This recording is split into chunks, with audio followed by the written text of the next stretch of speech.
I've been here for hours and hours. The pain that's in my throat continues to grow. They say it'll get better. How can they know if time's supposed to heal? Why do I feel like I've been here for hours and hours? The pain that's in my throat continues to grow. They say it'll get better. How can they know?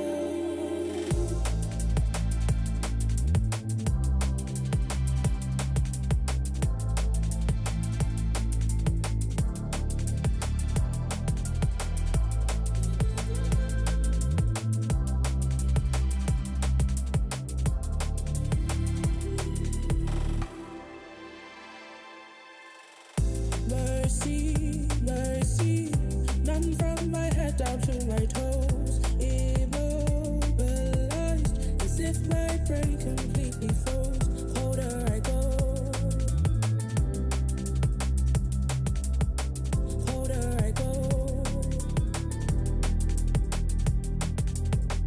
So still, calm like the waters at the sea. Silence as if to say my mind's actually at peace to some degree. To some degree. If time's supposed to heal, why do I feel like I've been here for hours and hours? The pain that's in my throat continues to grow. They say it'll get better. How can they know? Water, dry like the cinders in the flame. Bubble, heating. Now it's time to evaporate. Now I feel. Now I feel. The pain that's in my throat continues to grow. They say it'll get better. How can they know? If I've rock bottom, I've hit a new low.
I'm here with, on my right, Sampaius, Orpa for G2, Kixon, in-game leader for Falcons. On my left, we have Brolin, in-game leader of Mouz, and then Rain. I don't know what your role is I knew in that FaZe, was happening. but you do something. I've heard that you're the best teammate of all time. I'm there somewhere on the map. Yeah, you're either, sometimes you're entry fragging, sometimes you're the support guy, but either way. Today I've brought pens, and 4 of them, which is great because there's 4 of you, so you can take one of these, I'll give one over here as well. All right. And then guess what? Everyone's going to get a piece of paper. And We gotta today's write stuff down? just one thing. Like And I school don't want you again. to show each other. I want this to be a secret from each other because otherwise you'll copy each other's answers and I won't like that. All right. So what today's focus is, we've got 2 in-game leaders and we have 2 guys who aren't, but the focus is going to be around in-game leaders. So what I want you to do right now on your piece of paper while I'm talking is write down who you think the greatest in-game leader in Counter-Strike is of all time. Okay. Pretty easy task. All right, no cheating, no looking at each other's answers. All right, write down who you think it is, and then we'll do a reveal, and then we'll go through the answers, and we'll talk about in-game leaders throughout. So look, Rain didn't waste a minute. He's done. This guy's done. Sampaius is still thinking. Can I think a little bit more? You can think a little bit more. It is crazy. You can think a little I bit mean, I more. always answer this answer, so it's Same answer. Okay, so you want a bit more time on this side of the table? Just a little bit more. All right, we'll give a little bit more time. All right. So you were very quick. Now I know Yeah. who you've written. How do you know that? How many in-game leaders have you even played with in your career? Depends if Nico is one. We can count it. You know, he'll be one soon. Don't you worry about oh, that. actually, mate. maybe I have a second search now. Oh my So he's a god. Nico as well? I put 3. Put 3. I don't know. Okay, and Kixon, are you done? Yep. Okay, all right, boys. All right, are you happy with this, or do you want to change it? It's like 60-40. What does that mean? 60-40%. Okay, well let's Go okay. 61.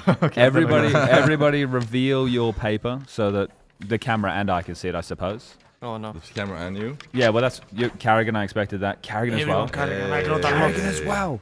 Yeah, yeah. My boy. Wait, who you put multiple? I put Glaive and Apex also all of a sudden. Apex is winning a lot of tournaments. Okay, So so it's probably good also. I think who was your other option? Apex. Really? And we're going greatest of all time. Okay. Well, here's what I want to do. Because you have the most answers on your page, we're Yes. going to start with you. Why? Because you have the most Yeah, yeah, we variety. can start. Because we're all going to talk about Carrigan, right? But in terms of why you put Apex, right? And the other one was Glaive, right? Yeah. Yeah. So let's start with Glaive, right? Why did you put Glaive? Well, I think when Astralis won a lot of tournaments, so obviously he was a great IGL, and I think he's still a great IGL. I played with him not a lot, but a bit, and I think he's really good. So obviously I need to put him there because obviously he won a lot of trophies, so that means something. So for you, like obviously all those names, like Carrigan has the longevity, especially towards the top. Apex is more recently started winning a lot of trophies with Vitality, and Glaive, one of the greatest of the, I don't want to say old generation, but you know, what are we talking, 5-6 years ago now, right? So for all of those guys, is trophies the reason that you consider them greats? No, I think more. I see a difference between all of them. All Okay. of them. What's the Glaive was differences? playing on the national team, so for me it's like the friendship he had on the team is different. So probably also the chemistry was different. Apex is a great captain, right? He won a lot of the trophies now, and I can feel like he changed a lot for the past like 2 or 3 years. He's stronger mentally, stronger physically, and you can see a great leader, right? Yeah. And I think Carrigan is obviously a great leader also. You can see how he's making people like the mood up, you know, instantly, and the playstyle is a bit different. I would say Apex is the playstyle of Apex in general on his teams have been kind of different, but the same. It's like, I don't know, for me Carrigan is like a weird, because you are faking a lot. You are doing a lot of fakes on the map, and it's pretty annoying, to be honest. So that, for me, that's the difference. But Carrigan was a great captain, but a different playstyle from the other 2, and yeah. But everybody's essentially has Carrigan here, right? Which I think, you know, this is something that the people at home debate. The people at home love having debates, right? But right now we have 4 actual professional Counter-Strike players who all have pointed the answer in the same direction. Now we'll finish with you because you play with him. All right. So I think you're going to have, like, I would love you to hear what these guys say and then see how it kind of goes on your ears, right? And how you sense what they're saying. Now, you 2 are in-game leaders currently. Why do you have Carrigan as the greatest in-game leader of all time? Actually, I was thinking between Carrigan and Glaive. Okay. If I'm not wrong, I mean, I think Glaive has more trophies in his career, but I think Carrigan is playing for a longer time. And the reason why I went with him is because he did it with multiple different rosters. And I think his teams always had like good mentality, and they could always bounce back and win games that maybe they're not supposed to win. And also the way he calls, I think he's unpredictable a bit more than other IGLs, I would say. I think these are the main reasons. Okay. What about for you, right? Carrigan's been doing it for a very long time. He was even a star player back in 1.6. So he's had to evolve his game over a very long time. So what do you think makes Carrigan the greatest? I think what Kixon mentioned with the roster, like how many times we've done it with each, like multiple rosters. So I think that's maybe like the head thing for me, especially. I think he's very smart IGL, and I think the leader role as well speaks for itself. I think it's really like hypes it up the team basically all the time, and as a leader, I think it just looks really good in my opinion from outside. Yeah. So, and then we go to the man who has played with him forever. Obviously, there was a little period where he wasn't part of the team, right? I don't have to talk about that. Yeah, we forget about that. Yeah. It's like the time that a couple of those Fnatic guys went to Godsend and then they came back. We don't talk about that either. But Carrigan, you've been with him for an awfully long time. You know, you've lifted the biggest of trophies with this guy, and you know, you've essentially his right-hand man, his soldier, right? So what is it about Carrigan that makes him the best for you? I think it's a lot of different things. I think he's always been the hardest worker in the team he's been in. Okay. At least in our team. He's first in the practice room, last to leave. He just does so much for the team, other than just being agile. And also the fact that he has gone to every roster he's been to and lifted trophies there is also a pretty good achievement, you could say. Okay. All right. So we've all set Carrigan as the bar. So that's and for you it's going to be hard, I guess, to talk about other in-game leaders, especially in more recent times. But we'll try and take from whatever we can. So, like for some of the younger guys, right? When you were coming up in your local scene, was there an in-game leader that you learnt from, or how did you learn to become the in-game leader you are today? Like, what was the kind of inspiration, or how was your path to get there? It's a bit funny, but like I never had an IGL that I looked up to. Okay. I mean, I liked some IGLs obviously, but when I started playing, let's say, a bit more serious, at the start I didn't have like coaches or known teammates who can teach me, so I was just kind of doing what I think is the best, and I think that's how I became who I am today. I mean, obviously now it's different. I have people who I can learn from, like also coaches, but at the start I think I was just doing what I was thinking is the best. Okay. And your situation's a bit different, right? The way that you've transitioned into an in-game leader this year, and apparently you always wanted to be an in-game leader. I think people went back in the archives and found the interview, but what is it for you? Because you've played under a lot of in-game leaders throughout your career. So how did you model the way that you wanted to lead Mouz now? It's a good question. I mean, of course, I've been under a lot of them, but I haven't really specific who is the best, to be honest. But it's just, I think mainly when I became the leader, it's mainly from Cyclone. He helped me a lot with it because I have a lot of small tips that he gave me a lot. And I mean, if I come from in-game leader-wise, I'll say Golden is maybe more of a sort of mine, because he likes to switch up the pace sometimes, and sometimes he just likes to do his own things basically and have some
It's day 2 of the Counter-Strike here at the Esports World Cup, the final week of this extravaganza that celebrates competitive gaming.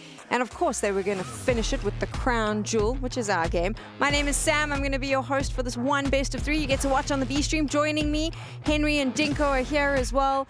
Yesterday was a cracker. We got the best game on the B stream, no doubt about it. Absolutely. Heroic versus Spirit, that was the game of the day. It's probably the biggest storyline of day 1 as well. Spirit going out, one of the favorites for the competition, Henry. I can't believe it. I'm still shook from that game. My voice is still recovering. I realized that there was like, no one thought that was going to be good. Everyone thought that Heroic were the dead team walking, and they somehow, some way came out on top in 3 maps as well. It wasn't a fluke. They had to work for it in overtime.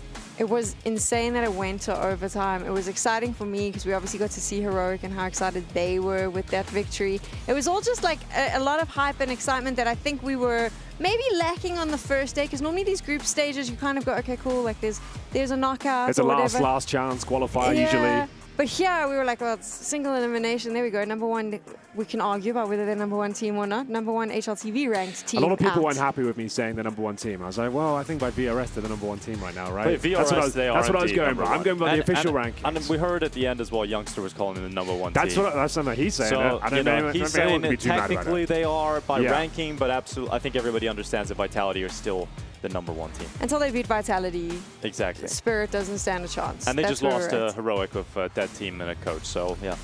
Which is quite a big loss. Anyway, let's take a look at some of the other highlights from yesterday. We've got quite a few. Obviously, there was a lot of action on the A stream as well. Na'Vi, the reigning champs, going out. That was a big one. That is a massive one. No one saw that coming either. The fact they lost to 3D Max at the same time. Who they lost to is the shocking part. Yeah, what's going on here this tournament? I don't know. I think it's the single elimination and all the pressure it comes with these big organizations. Like, you're expected to perform. It's a big event, massive prize pool this year. And so you do have a lot of pressure on your shoulders. And so teams like 3D Max come in. They've had a really tough time this season. And they've come in and they've changed up their game plan over the summer break. And they've brought a different style to the table. And Na'Vi couldn't handle it. Is it the teams that just have, like, they've just given up? They just think, you know what, it's all over. Like, we've got no team going forward. Heroic are going to win the We've got no Esports World pressure Cup. on us. I will say as well, the fact that Liquid took Vitality to like overtime again. It was like 13-11. It's like they can't quite beat them, and they still come dead last. Like it's close but no cigar, and it must be so heartbreaking for them considering how important the VRS points were in this tournament. And this game now, I am the biggest Carrigan stan. He can do no wrong in my eyes, but even he can do no wrong. He can do no wrong, but now I'm gonna say I'm starting to have some concerns. Maybe he can do some wrong. How would you fix FaZe, Sam? How would I fix FaZe? Yeah, what would you do? I would do a massive overhaul, to That's be it? honest. All of them gone? Delete. Control-Alt-Delete. I think something has to something's not working, right? So for me, this is a team at a lineup. Actually, you know what? Screw it, I'm just going to be honest. Elisia's a problem, guys. Every team he goes to, this happens. I just think, the rumors are that he can be, I've said this before and I got into so much trouble, I'm going to say it again, that he's a bit of an energy vampire. He can drain the mood of the team. I don't know if I agree with that fully. Like, I think what's happening at FaZe? I think Elise is playing very well, actually. If you look at what he's doing, he's been fantastic in openings. He's kind of like their only option in that role at the moment. He's doing fantastic work. I think across the board, there's just deeper and deeper problems. I think if you look at FaZe, they weren't playing that well before they got Elise. They just had that one big event in Shanghai where they made the final. But before that, in the major, we were like, okay, this team feels dead. Rops was going through that slump, and that's where the whole Porsche joke came through. Like, Rops was not having a great season at all. So I think FaZe were in a kind of a downturn period before Elise came in, and obviously bringing him into the roster, they've had some role overlap on the CT side. They've had to put Rain in more uncomfortable positions. Brokey's obviously been in a slump too, and they had to get rid of him, and they brought him back. And I just feel like there's more deeper issues. I think Elise, unfortunately, a lot of people the perception is maybe they just don't like him. And so I like him as a person and a player. I'm not saying you, but I'm saying like fans in general. I don't think he's very good at the team. He gets a lot of flack when things are going wrong. I think unfairly, I think he's doing a decent job as a player right now. Wasn't there some mad rumor flying around they were going to do a swap with Twist and Elise? I don't know if that was a rumor or just like some wishful thinking. Hear me out. Is it mad though? Is it mad? Because I kind of like it. No, I kind of like it. I kind of like it. I don't think it really works. Really, I don't think it's going to be a. Where did I even read that? I thought maybe I dreamt it. Was it no. Pimp was talking about it on Twitter. Okay, well there you go. So, who's the dude that always breaks the roster? Gossip. He is that guy. I can't. Not even Pimp. There was the other dude. Which one? We got Overdrive. I think it was Overdrive who said it. Anyway, I might be wrong. Let's focus in on what's happening right now. We've got the Club Championship going down. And of course, Falcons is playing G2 on the A stream. I'm pretty sure today we'll decide who wins that Club Championship. I think, has Street Fighter finished yet or Crossfire? They're still going on, right? Yeah, they both have 1,000 points available. Still rolling. So it definitely is influential at the Counter-Strike, but I feel like that's going to be the difference maker. I just don't know the standing of Team Liquid, Street Fighter, or Vitality. I would imagine they probably don't have representation there. Maybe they do. Street Fighter would be an easy one to have. You just need one we player, know Falcons definitely do. They have someone in everything. Absolutely do. Well, G2 have a chance to bounce up. They're going to be playing Falcons today. If they play them, if they beat them, and I feel like it's a real possibility that G2 could beat Falcons today, and that's really exciting. So is that the bigger upset? If G2 beats Falcons, is that bigger than Heroic beating Spirit? I don't think No, definitely not that. Like, G2 are still a world-class team. Heroic were playing with no coach and a guy who's never played Tier 1 LAN before, and a player that was leaving for their opposition as well. That was a crazy kind of like mishmash of storylines. G2 are still a very good team, and they've got some world-class players in there. Hunter is the in-game leader. I actually think is a really good move. I think like his fraggings actually seem to have got better since he's moved into IGL role. He's like top fragging these days for them. He's looking excellent. So, I think Falcons have more firepower. They have better players, but right now maybe G2 so far. Start of the season, looking like a better we talk team. about pressure at this event. If everyone's crumbling under the pressure at EWC, Falcons are the ones that are going to feel it the most in this. Dude, they have the most pressure. Not even just because of the Esports World Cup. You have to think about the pressure that Falcons had coming into this event. Obviously, with the players that are on the team, they've had a disappointing run in Cologne. You've got Kyosuke in the team now, and you add all the pressure from your organization. They're going to be piling on you as well to perform for the EWC. You can mess it up for everyone. So Falcons really do have to perform today. Who's your favorite team out of all the ones attending? My favorite team? Yeah, exactly. Oh, this is such a... Oh, it's going to sound like a cop-out. It's really not. It is Vitality at the moment. You like them? I like Vitality. You like what they're doing on the server and off it? Yeah, and I like the personality. Yeah? I like the middle finger. That is true. I enjoy... I think that as a fan, it's fun to watch. I am going to say this, though. Falcons gets a lot of hate. On paper... They do. This team on paper is so spectacular. Yeah. And... That's the thing with paper, though. It can be thrown away. I just wanted to ask, like, I don't understand. Gets soggy under a little bit of liquid. I asked this question so many times. I'm like, why can't they make it work? This lineup, Nico, they need Manisi, more time. Do you not know? I cannot deal with that line anymore. I'm so over it. The thing is, they did start making it work almost immediately when they brought Monacy in, right? It was like finals and the only team that really challenging Vitality.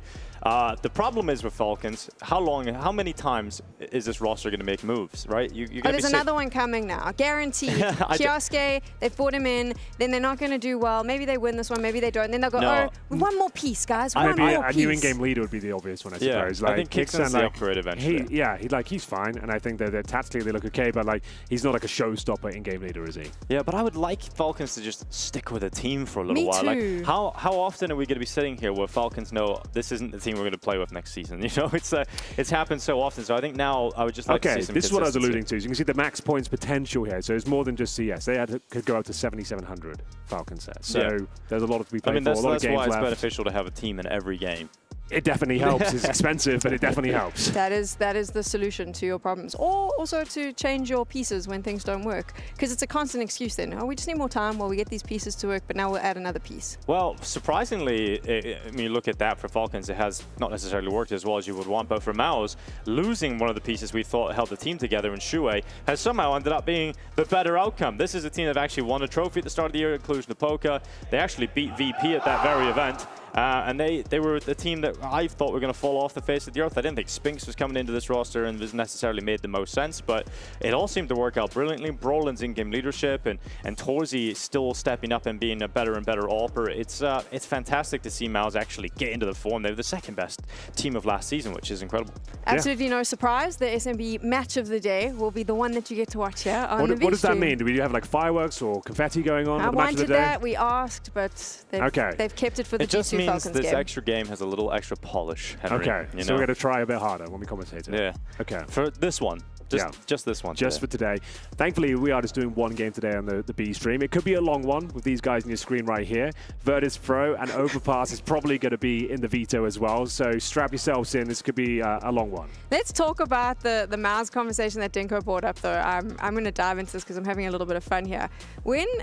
Obviously, the rumors, we don't know why Shui was removed, but my understanding was the rumors were it wasn't based on performance in the server. It was maybe some personality conflicts. Regardless regardless of all of that, we did all do what Denko said and went, oh, well, this is the end of Mouz. No, Shuey, what are you going to do? Inexperienced IGL. How well it's worked out for them. And this is a team that is contending for trophies now. I mean, for Brawlhand to step up and be an in-game leader for a team of this level, and he's never done it before. He's a young man as well, not known to have the biggest personality. To step up and actually take that role over and do an amazing job, it's very impressive. I don't know how he's done it. No one saw it coming. I think everyone doubted him, and he turned it around. I think everybody looked at Brawlhand and went, he's not a leader. He's not a leader. He's this quiet guy on the team. He was been in Fnatic for a long time with some of the legends of the Swedish scene. His career was like kind of plummeting. Yeah. No one was talking about Brawlhand anymore. Yeah, he got brought in as like a stand-in. They realized, okay, he actually played pretty well for us. Let's keep him on the Mouz team.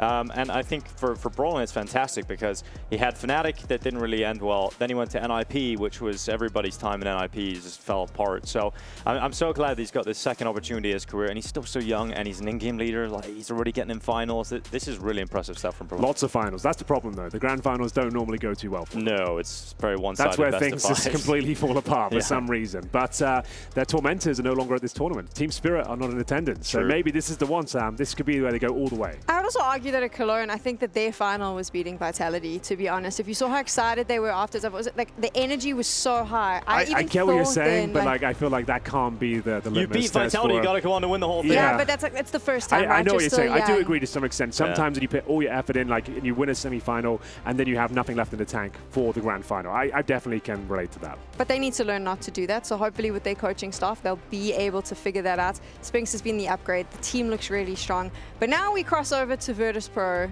Oh boy. Which is, I don't know. I don't actually know how to say this because, again, it's one of those on-paper situations where I go, flip, this should be good. How many rosters do we say that about VP? It feels like everything is like a super team coming into it. It's like, oh, when Electronic joined, we're like, okay, this is now a super team. Electronic has been disappointing for years now. I think that's putting it lightly. I think he's been pretty disastrous as an in-game leader. I think it's been slightly better the last couple of events. But he wasn't even like an in-game leader when he first came into this team. We're like, surely this is it now. Like, he doesn't have to be an in-game leader. He's just under Jame. Just bear in mind, back in CSGO, like in the Na'Vi days with him and Simple being the duo, he was considered a top 5 rifler in the entire world, and now he's lucky if he's not bottom fragging. Like that's his par for the course at this point, and it's just very disappointing. Tactically, they're not playing meta CS, they're playing their old VP style, which is tedious and slow, and they seem to fumble a lot of advantages, and it just seems like, guys, you got to reinvent yourselves here. You got to keep up with what everyone else is doing, and it just seems like the same old thing over and over again. I hope they can turn it around. I hope they can prove to us that they still can hang at the top, because it's getting a bit worrying right now. Also, most importantly, because of course we know this is what analysis is all about, the vibes just seem off in Virtus.pro, man. No way, they picked Inferno instead of Overpass, Henry. Surprise! Overpass will be coming, don't worry about that. There won't be a VP game without Overpass, I can tell you that right now. So Inferno and then Mirage. Classic maps in Counter-Strike, really. No one can be mad about those. Here it comes, get ready. If Mouz ban Overpass, give me Overpass. Show it. They played it. Mouz played it once in Cologne. They play it against Team Spirit, there it is. and they're willing to have it. Henry guaranteed us it was So coming. you're telling me we're going to third map, Henry, because we have to have Overpass in a VP game. Hey, everyone looks a little bit ropey when they first come onto this stage. I said the first map could be up in the air. Inferno is a map everyone can play. We've seen a few teams crumble in the first map and have to pick themselves back up. I think Overpass could be happening, and you know what? It's the last day of the B stream. Let's do it. Let's go the whole way. Let's get all three. I think for VP, though, they've just brought Perfecto back. He did not look good after a year out back at his opening tournament at Fisher. He did not. Right. Have you got anything good to say about VP today? Yes, Fame. There we go. Fame and Flit. Those are the two riflers I'm a big fan of always. I'm just so sad that they have to play in this dysfunctional roster at the moment. Like they're so good. They are so good. They're so fun to watch. They're like great guys too. Like it's just fun to watch them play. So they're always a positive for me with VP. I always enjoy watching. They got fans here. Yeah, look at that. Oh, they're down there. Literally down there. The VP fans that's are our right legs. behind Okay, you. yeah, Those are your legs. You were like, okay, hey, better be careful. nice I'm nice just jeans talking. he's got. Yeah, I love this team. I love VP. Yeah. I like the scarves as well. A little bit warm here for those, but worthwhile to take home with you. Let's get one. Let's see if we can get you one, Sam. I'll speak to the fan group, see if we can take you one home. Scarves from fans. Just lean over right now, Henry. I do like how orange their jerseys are. I think that's a positive I can say about VP as well. That's great. And that's the kind of analysis you can expect to hear from Dinko as we get into the first map here. It is going to be Mouz versus VP. Game of the day, so they say, as we will see a T-sided start for VP. And it's going to be P250 for Flit. Dinko's favorite player. I think he's like my second favorite. I'd say Fame. I'll take Fame over Flit. Okay, fair enough. We got smoke flash for Electronic. And VP taking the time. No surprises there. Going to be marching their way up through middle. And here they go into the top fight. It's Torzy to try and take them out with the USP in hand. And they're just going to be charging him down as the arches are his domain to try and defend. He's got Exertion with him. The Joe Beretta is just mowing it down. Exertion with 4 kills, shutting down Virtus.pro and the pistol comfortably in favor of Mouz. Well, that's beautiful stuff, isn't it?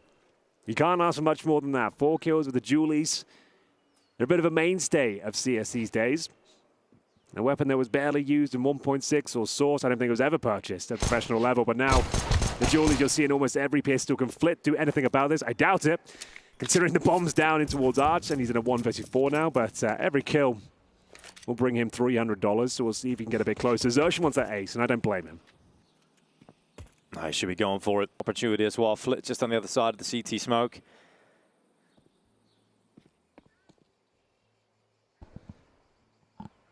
Xerxes biding his time.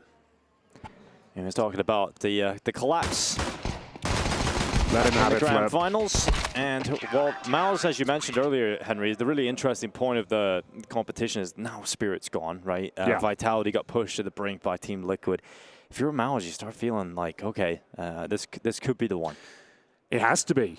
At this stage, if you can make it to grand finals consistently and you always lose to the same team, they've now been removed for you. Open runway at this point, and we'll see whether they can keep this going. Lovely round from Xerxes. Did see a couple of kills for VP in the end. Managed to farm himself $600 there, but we'll see if there's a force buy coming through. Apparently not. We are going to see Glocks, and Adam, you know they're going to be milking this one out. They're going to be taking their sweet time. Yeah. They're going to make Every sure drop. that they use every second there. Massive grenade. That will slow them down. As we do see banana control obtained. Brolan getting himself tucked in towards the barrels. Well, Mouz versus Virtus.pro is also on the same side of the bracket as G2 Falcons. So the winner of this matchup will play the winner of G2 Falcons. Whatever way you look at it, you know, we talk about Mouz thinking they can win this tournament. Got to feel like there's a good chance of Spirit gone. The team that they could play in the next bracket is Falcons, right? Then you have another issue ahead of you. So it'll be quite a tough run coming out of this side. So that game goes down. That's over on the A stream. I believe, a Sponge and Machine. You're right, Henry, taking the time, the sweet old time as they walk up middle. The MP9 ready to just crossfire them with the rifles. Torzy making the money. They'll get the AWP out pretty early on in this game, you would imagine, because of that. Nice and quick in the end. Only losing 1 player for Mouz as a 2-0 lead. Well, there we have it. The AKs come out next. It's where the game really begins at this point. We'll set the tone. We'll see what direction we're heading in, what kind of game plan VP have in store for us. T-side of Inferno, many ways to approach it. A lot of teams favor the banana take at the start of the round, push the CTs back, remove their vision, then go for some mid control, then execute at either bomb site. Torzy flying the bottom of mid smoke. Oh, he's actually done one on the bottom of banana here. So suggests they might be going for a bit of a retake. Let's have a look. They send 3 players over towards B at the start to drop off some utility. It's going to be Torzy, one of my favorite AWPers in the game right now. I think he's the full package. Difficult to poke any holes in his game whatsoever. Similar story for Xerxes. When he's on, he is red hot.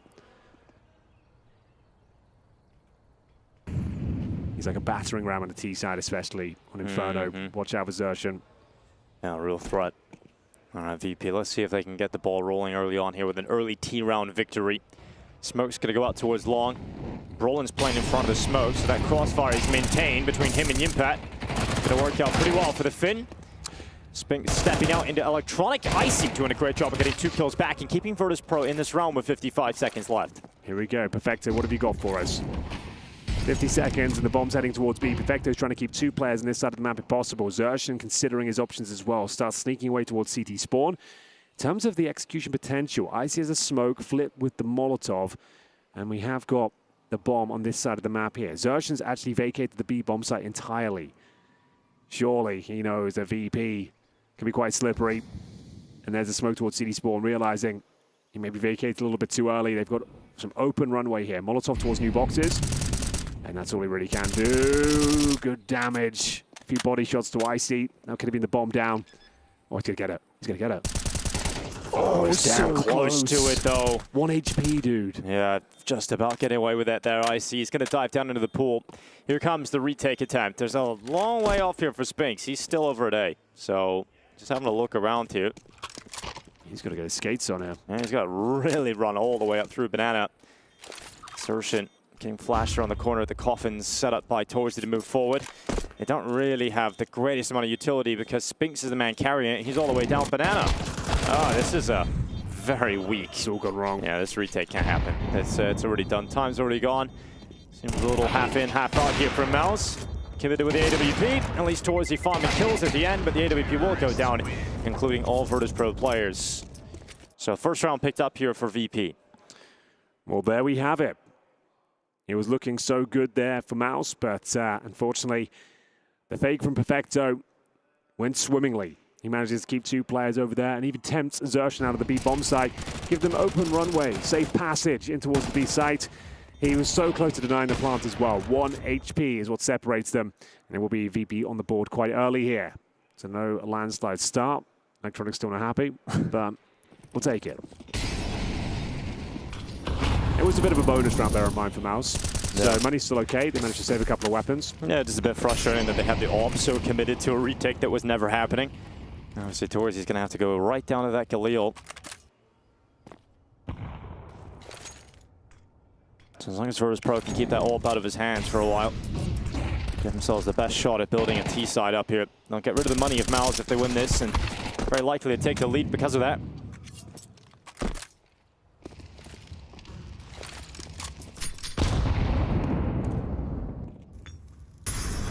Spinks getting spammed through the smokes, utility coming in towards him. Just gonna have to tuck himself in that cubby. Oh, they've got a lot of space though towards middle. He's getting some backup now though. Flashbang going towards the arches will allow Spinks to swing. One spotted now, Spinks will come out. Oh, it's not clean, but he takes 1. He would have liked a lot more out of that. And here comes Boulevard, probably going to be traded as well, but he's done very well to get 2 and stays alive. 27 points of health. Flashbang towards Quad. Trying to fend them off here. It's a 4 versus 2. Perfecto and Flit with 30 seconds. Going to slowly creep their way through Quad. All we have to do is find 1 kill here in the crossfire, and it's a done deal. I'll try and separate that crossfire with a smoke. It's a good idea here for Perfecto. Trying to isolate the player in the site. It's the exact play that was required, but doesn't matter. VP gets swept up, and it is now 3-1. Important round for Mouz to stabilize in. If they had lost that, money was gone, and VP were very likely to take the lead. Well, there we have it. Well handled. Good crossfires in general. Good bait and switch set up towards the arch side. Brolan getting that double kill was absolutely everything. Didn't even need the headshots. He was so well positioned, so well timed with his peak. Couple of body spray downs, gets the job done. And the loss bonus was only at the second stage. It was $1,900 per player, as you can see. They'll have to operate with just Glocks and Deagles, and you know what that means. Tuck yourself in. Maybe go to the bathroom on this one. This is going to be one of those rounds where we're just going to have to talk about. Do you like the color of Mouz's jerseys? Nah, not really. No, not really. It's a bit too white, really. Like, yeah. You know, the red ones. The orange pops off. Okay. Pops off the screen. Yeah, orange is a difficult color to pull off. No one really looks good in orange, I'll be honest. No, you walk around, you know.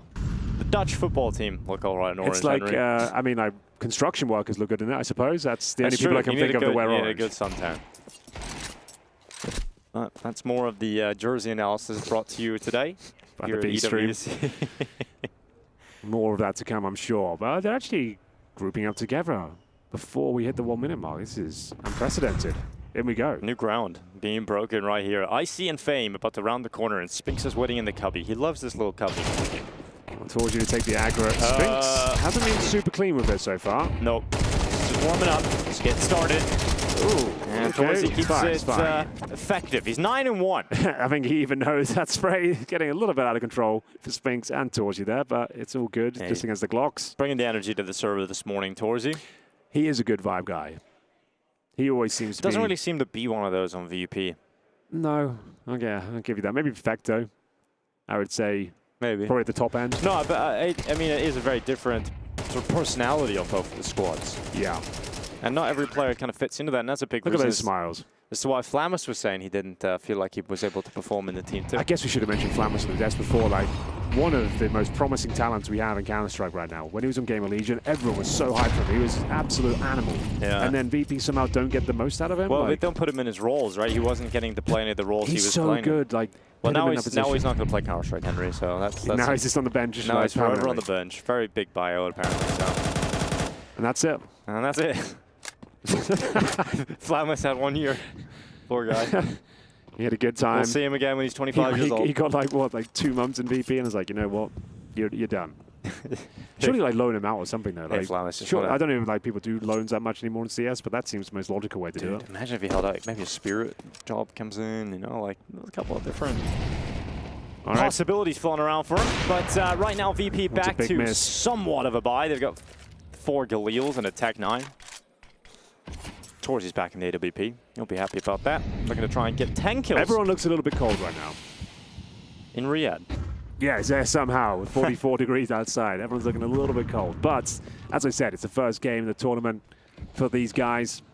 And we've got a pretty weird bye here. They've gone all in pretty much, but it's Galils across the board here. So the firepower is lacking. We know the skill is there for VP. 25 seconds. What's the next play? They've still got a smoke. They've got a Molotov, but no flash, or one flash to try and dislodge Torgy at him. I'm not sure it's going to be enough. The Molotov does quite nicely, though. Well, into the open, he will go. Electronic going to go down, and then a missed shot from Torzy. So Exertion and Torzy both gone. That B-bomb site's completely under wraps. Took the Wheels and a Tech 9, and now an AWP available in the hands of Virtus.pro. Perfecto continues to fight on. And that B-bomb site might be effective enough right now to consider Mouz just backing off, and that's the call they've made. They're not even going to go for it.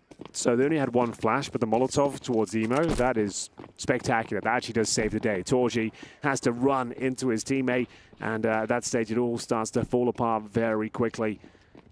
They would have liked to have got a bit more out of that. It was just Skillils. They were ready. They were positioned for the B execute. Only a couple of kills found. Flit taking down the 3. Second round on the board, though, for VP. They actually played that very well. Going through the flow chart as mentioned, getting that mid-control first, taking that vision away back towards Banana. Basic execution into smoke and spawn and a Molotov, and it all works out quite nicely.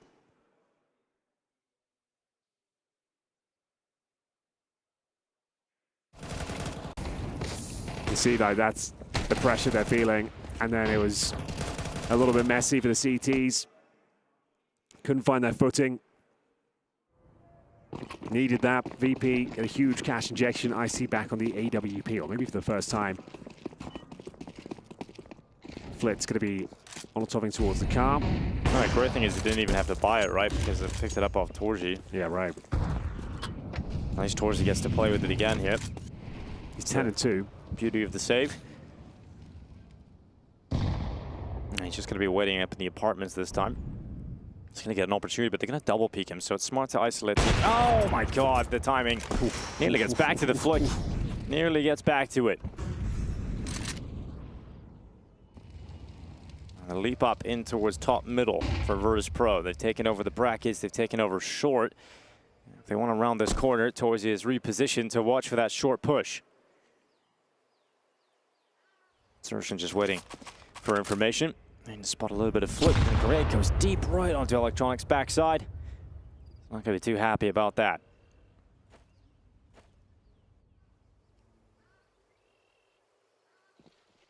Passive setup in the A-bomb site right now for Mouz. And passive on B as well. Exertion's utility is going to start running dry. Around the map. VP are actually doing a very good job. Look at it. We've got 4 CTs rotating over towards B. And you see Torzy realizes he can't just sit back, and then he takes the risk to go into the open. He gets punished for the peek into Icy. Getting a little bit out of hand. Safe call. Spinks, who's looked quite flat so far, he's going to have a lot on his plate. Smokes down towards Arch and indeed the library. If Spinks doesn't go huge here, Henry, it has to be a safe call. He needs 3 kills. It has to be a save if Spinks doesn't deliver here, and he's going to go down without anything. So save on the B-bomb site. Try and get away from Brolin here. Even then, he's very committed to it, so it is just the 2-man save on the B-bomb site. And you're absolutely right. It looks like Mouz have come in very cold to start this.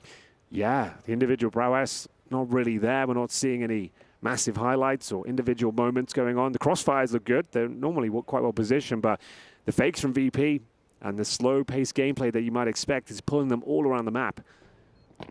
Xerxes and Jimfap, no choice but to save again. Money running rather thin. I dare say we'll see a tactical timeout in the next round.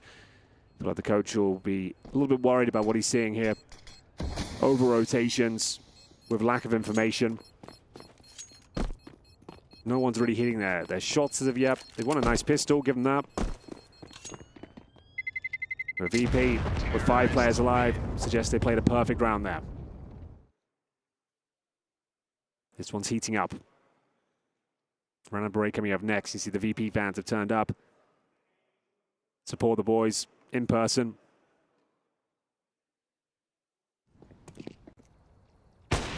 You can see this had no intel. No one really knew what was going on. Torgy had to take matters into his own hands and take a peek. Doesn't work out. It's a bit of an eco now. They did save 2 rifles, but they're not going to invest around it. Just a couple of upgraded pistols, no Kevlar. For Spinks and Torgy, Broadland full eco.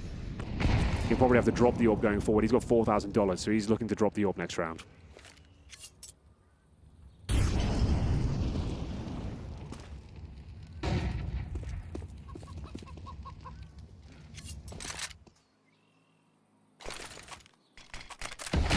Well, CT cross smoke comes out. Exertion's going to be held in behind it. At least his smoke is going to block out VP for the time being.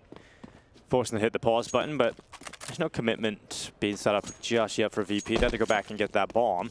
And now Fame has done that. They can get into Banana, and once again looking for the B finish. And it's another story where it really has to be Exertion going above and beyond to an unbelievable level to even think about a chance here for Mouz. As the 4-man stack towards the A-bomb site, and Exertion has just been re-smoked. So, yeah, not too much to be done here, sadly, for Exertion. Virtus.pro should be marching into the B-bomb site without too much issue. Yeah, you might be onto something there. There's the plant down on the coffin, so securing it. And right now, well, Mouz have actually rotated those 4 A players over quite quickly. Hanging around, seeing what they can do. There's nothing really of value if they don't get these M4s out of there. And unfortunately for Mouz, they've lost one of them. Will be scooped up by Spinks, though. Yeah, he's backing away. And Torgy might be able to grab an exit here with a 5-7 at bottom Banana. Electronic now arriving to fight him. AWP would be good, too. Let's see what he can do with it. Oof. Unfortunately, nothing. Tied game, Henry. Yeah, Mouz. I'd say take that tactical timeout. Something's not quite right with them. Yeah, I've had the AWP in Torgy's hands a number of times. He hasn't really done anything with the AWP yet. He has 10 kills, sure, but a lot of that was the big eco multi-kills he got towards top mid, right? And so when he's had the AWP out, I think he's maybe had 1 or 2 kills with it. Hasn't been anything special. Hasn't been a big sequence yet from the AWP. And Cyclone absolutely not happy with how the squad are performing right now. And a lot of weird rotations. A lot of their stacks haven't worked out. No. VP are kind of playing them across the map right now. I think activating Torgy, let's get him a bit more mobile. He's been playing a pretty standard game. So far. He's gone to the apartments once, didn't work out. I'd say let's try and get him established at Banana maybe. We need a bit more intel at the start of the round because it seems like they're getting ran over by these fakes and slow rounds that are coming through.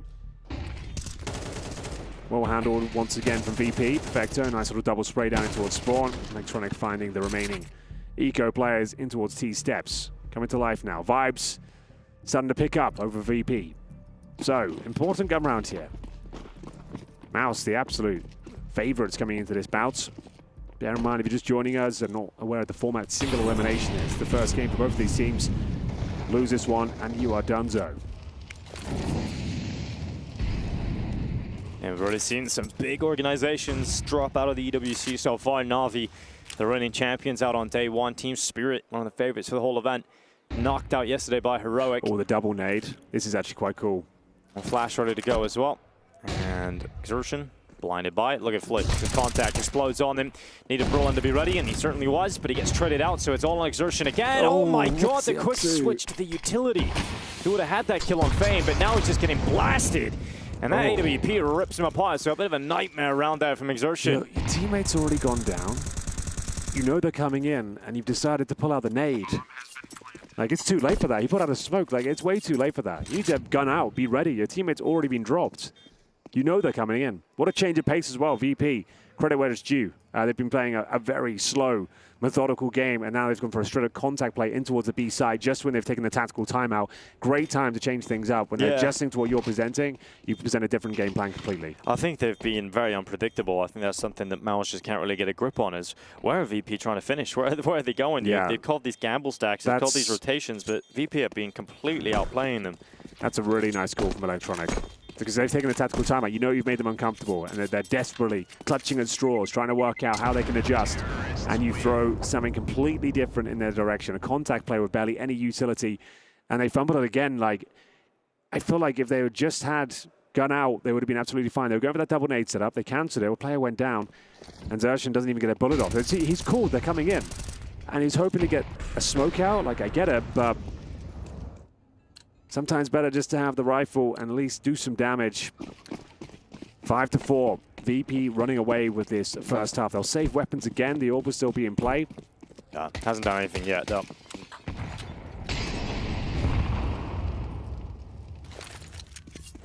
At least Mouz had that decent start to the game where they got that buffer of rounds. Otherwise, this could be extremely one-sided. The B bomb site's been an exceptional weakness. So they've put 3 players there now. Spinks and Zershin getting unleashed with a flash of brawling. They realize a little bit of a fight needing to be brought to Banana. And Mouz have come out on top of it. Tori's job is to hold down short and make sure this is locked up. Okay. Dictating some of the play now. Mouz actually get the opening pick, push them back at Banana, forcing their hand in towards middle. Next shot will be between the Orpers, Icy and Torji. Get ready to lock horns here. Smoke expires towards the arch side. Jimfa hasn't even seen any action yet. He's 1-1. Yeah, it's true. I did notice that last round. I'm just like, what has he been doing? Just like, we haven't said his name once. Sitting in the corner, hanging out. Yeah, just like observing. And it has just been the B's bomb site over and over again. And it might be once more. 30 seconds remaining though, Dinko. All right, VP sticking to the guns, looking to try and break down this B defense again. And then presumably coffin smoke, and it's going to flash in and go for it. Zershin got the opening kill here. Can they close this one out? The B site has been a massive problem. No utility for the CTs. It has to just be bullets and exertion. Great work.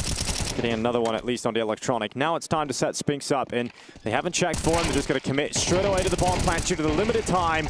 And because of that, it's a cleanup from Mouz. So they start with 3 players at B, actually bring a fight to Banana, get the opening pick and drop back, and much better for Mouz. Yeah. Like to see that. Taking that early duel, flashed over. Zershin manages to get the opener, and then at that stage, they've got the man advantage, locked them out as long as possible. 10 seconds remaining when they finally commit towards the bomb site. Had to go for the plant, overlooking the player towards the second oranges. And we do tie things up. 5-5. Technical pause for now. Money's still decent, to say the very least, for VP. But definitely a slow start. It's been a similar story for a lot of teams at EWC. Can you give us an A-stream update? Yeah, so it was a 3-0 start for Falcons. Monacy and Kisuke doing pretty well in those early rounds. Coming back into it, our G2 though, once the guns have come out, and they are now at least crawled 3 rounds back, but Falcons starting to extend back into the lead again, 5-3 currently. Wow. That is, I know this is the game of the day, obviously, VP Mouz, but for the me, B-stream. Yeah, G2 Falcons, that is one of the good games of the day. Hunter versus Nico. Sampayas versus Monacy, obviously. Well, the cool thing is as well, it's like Sampayas used to be the Falcons All-Pro too. Exactly. There's like so many cool storylines across that whole thing. So currently a 5-3 lead for Falcons. Close enough game kicking off over there on the A stream. If you're interested in following that, you can head over to EWC's main stream. You'll be with Sponge and Machine. This little gaming sleeve, Henry. Have you ever used one? No. I think maybe I would benefit from that. I'm such a low sends user, but also, I don't know. It looks like I think I'd find it uncomfortable. I get very hot and sweaty anyway. You're just drowning in it. Yeah. On the pad. I think I just have a wet arm. Well, Finn standing behind the squad of VP. They've had a bit of a turbulent time with not only the roster, but the coaching department as well. Got the VP fans out. Those are the lovely scars we were talking about earlier today. But they've had a lot of issues in terms of finding a coaching solution. Dastan was with them for so long, but they realized that it was time to end the JM era. And with that, Dastan obviously went first, then JM a few months later. But since then, they've went through multiple coaches. They had Pashnoi, they had Zoma. They realized it just really wasn't working. So Finn's come in. He was the coach for the old Gambit youngsters team before they turned into the Gambit main teams, the likes of Axel, Shiro, Nafni, that whole squad. So he's got experience with a good team, and he's got the coaching spot. Seems to be a little bit more stable for the time being for VP. We'll see how long he sticks around. Deep middle smoke suggests we might see a bit of action towards second middle. And I think we will. We've got two players going towards the boiler. Here we go, Dinko. Bit of action, and, well, it hasn't really worked out. No, that's a risky run. And now Yimpad's died twice. Yeah, true. That's his second time he's seen someone. It hasn't worked out well. So in towards B they go. This is a bit of a gimme now. B bomb site. Good luck, Xertion. I mean, he's had to deal with this all half long. Just VP coming at him with numbers. He's been here alone so many times, and Brolin's a decent amount off over towards CT spawn, but Xertion's done well here. Yeah, certainly a chance. But the plant's in, and VP have marched into the bomb site. Very difficult to pull this one off. Oh, they fumbled the boost as well. Last round next anyway. They've got enough money to buy. Might as well go for it. Not going to work out, but give it a go. I mean, they fumbled the boost as well, Henry. I think at this point, save the AKs. Make the sound cues. I mean, you're in a 4v3. The boost can be a great way of pulling that back to a 3v3. You have Torgy coming up Banana. Maybe, just maybe, there's a world opens up there, but just a lot of little misfires from Mouz today. Sticking around. They're going to bring everybody down for VP. They're doing a decent job at that, at least. All the headshots come in right at the end. The only survivor is Flit. He managed to just take everybody down here. And Flit runs out of bullets. And just about getting away into the next round is Brolin. Although we have it, they'll take at least one AK into the final rounds here on the CT side. That aggressive maneuver down towards second middle. You can see it coming. Smoke down bottom of middle. They try to flash over, but not very effective. Double kill comes in. The round was pretty much cooked before it even got going. Those kills don't really mean much, I'm afraid, for Brolan. He gets 3 at the end. Nice for him, I suppose. Torchy's been on 10 and 5, it feels like, for about 5 rounds at this point. Yeah, it's true. Yeah, great start. Extremely slow finish to this first half. Virtus.pro looking for a 7. Oh, good trade from Fame at least. Looking a little bit silly on Electronics end, but here goes Torcy, starting to light up the scoreboard now. There's a shot into the apartments, gets caught by Fame, shut down as the Rifles now go 3 versus 3. The Planks coming in for Virtus.pro. They look to round out this half with a 2-round lead. Yeah, it's looking very promising, but a 3-on-3 still. Flit tucked away in towards top of middle. The retake will be extremely difficult again, especially with a second smoke going down towards Moto. They have a flash, they have an HE, they can pop it open, but it's going to be a very difficult round to pull off here. Time is of the essence and wants to play. Popping that smoke, and off we go. Around the back is Flit. Distracted is Spinks. Down are Brolin and Exertion as Fame rounds out a double for a 7-5 lead for Virtus.pro, currently leading the way over Mouz.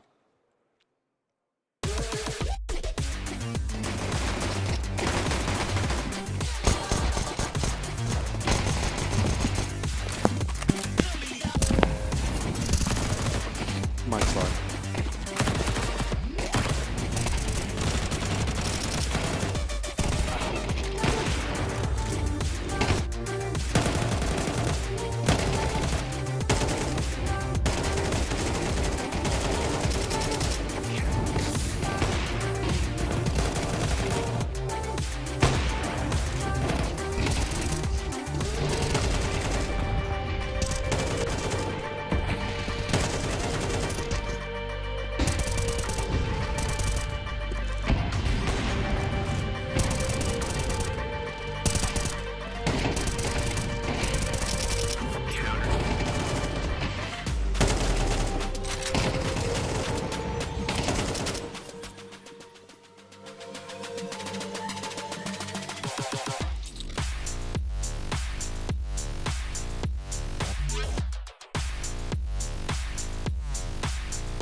Mouz have started their Esports World Cup campaign very slow indeed. We've got Virtus.pro leading the way on Inferno.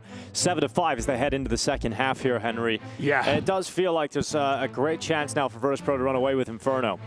I think so. It looks like Mouz are very flat indeed. The individuals aren't really hitting their shots. They're getting caught with their nades out. They're being pulled around the map left and right. We've seen a lot of slow starts here at EWC. This one is no different. To be fair to VP, though, they've played a very good game, a solid, slow, methodical one, as you might expect, hitting their shots especially. And we had a great sequence there from Fame to close things out in the previous half, but we'll see whether the pistol will find some success here as we got Flit opening things up. So the answer seems to be yes. Xerxian down early, smoked off towards top and middle, but they're going to flash through and try and make their way towards Arch. It's going to be Spinks taken out. That's a solo maneuver, not one you love to see. No, no, no. It's fantastic here for Virtus.pro, though. They missed a smoke as well. There's one on the roof. Yep.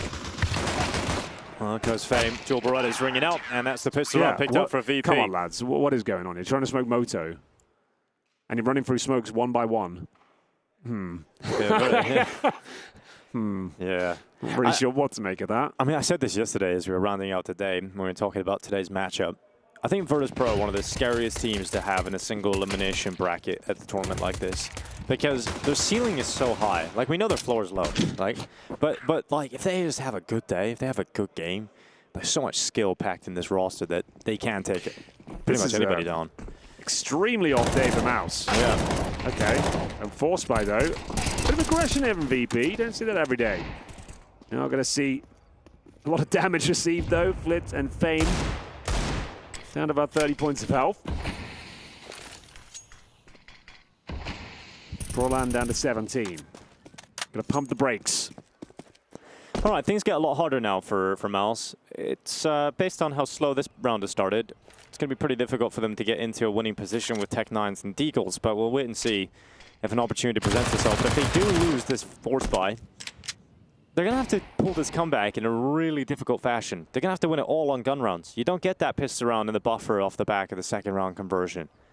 You have to win this the hard way. And by the time those rifles come out, if they do lose this, we're looking at 10 rounds on the board already for VP. It's got to be pretty much perfect from that point onwards for Mouz.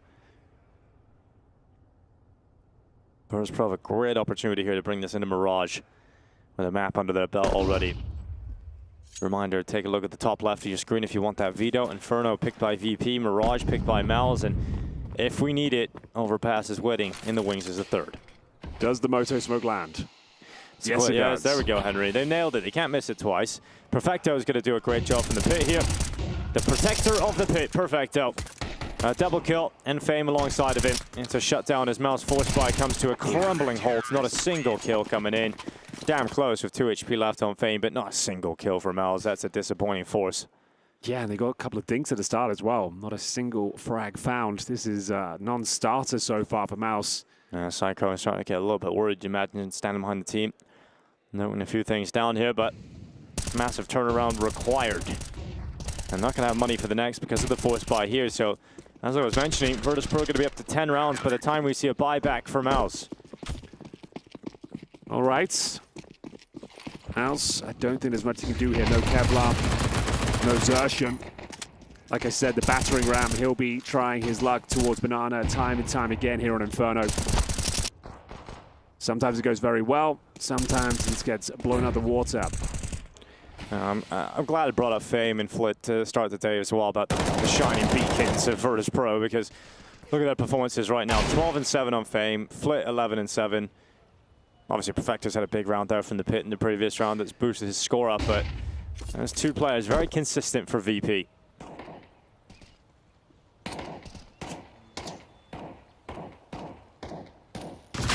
Spinks going to go down, and it is the 10 rounds for VP. All right, buy-in now for Mouz. They have to turn this game around completely right now. They need to go on a streak of round victories, shrink this gap as quickly as possible. But, Henry, I'll be honest, I haven't seen any world in which that even looks possible right now. Yimpat's been basically off the server. Yeah, it's one of the weakest Mouz performances I've seen. Just across the board, CT and T side. Something seems completely off.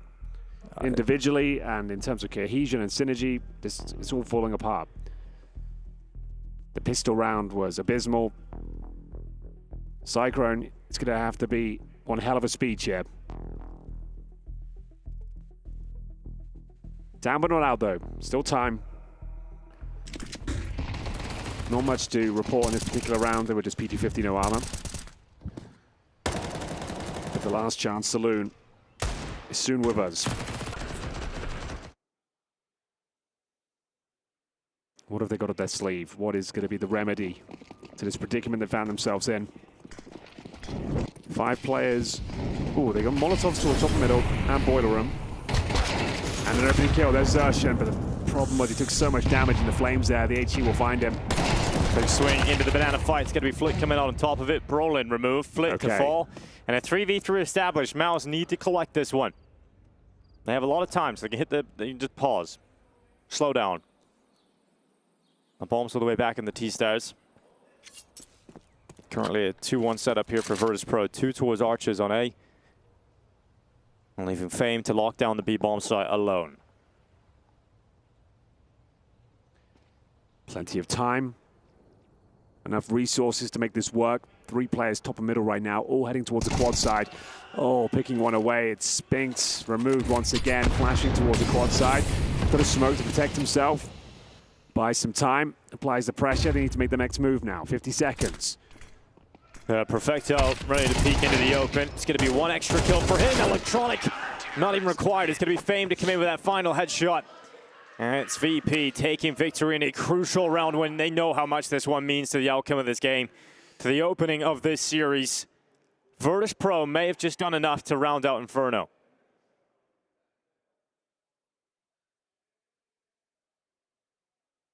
Well, well, well.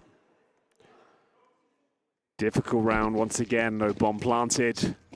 Riding the coattails of the loss bonus at this stage, you will have a half buy at the very least. Doesn't inspire much hope though. Looking down the barrel of map point here. They won the pistol in the first half and it feels like that's really all they got done. Zershin, there it is, trying to make it happen. It's Banana. Desperation now for Mouz. 12 rounds looming here for Virtus.pro. One by one they come through. Done in easy fashion as well. As they try and just send bodies at the problem. They're going to have to run into Fame, who's been lights out so far. He's just shutting them down again. Off the first oranges. He'll fall. Electronic suddenly goes down to Impact. And it comes down to a retake scenario here for VP. It was looking much easier than it actually turned out to be here on this B-bomb site. They both head towards the banana side. They both got mollies too. True, but there is a smoke available for Perfecto, so whether he smokes the bomb or smokes in towards Banana itself. Both would be problematic. We'll see what they go for. Flash over the top. Perfecto to try and open things up. Back turn to Banana completely. So that's free. And that's the utility gone, and that's IC, who is not able to do much. So that VP, that should have been 12. That absolutely should have been 12. So great work from Spinks and Yimpat being able to pull this one back. Needed that. Nice, he's going to get out of there. Save the AWP. At least that's something going for VP in the next round here. They've got a lot of money around it too, so they can buy again. Seems like VP are ready to grab 12 at any point. So Mouz, like I said, having to do it in nightmare mode on this comeback.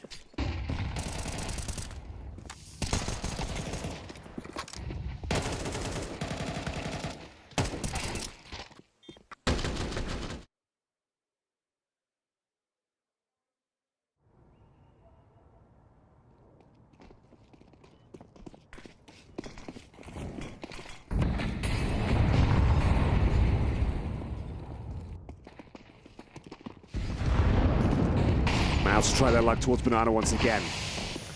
Setting in Zershin, this time more successful with the campaign. Has top Banana control. Grenade's going to hurt though. It's going to sting. Takes it down to 75.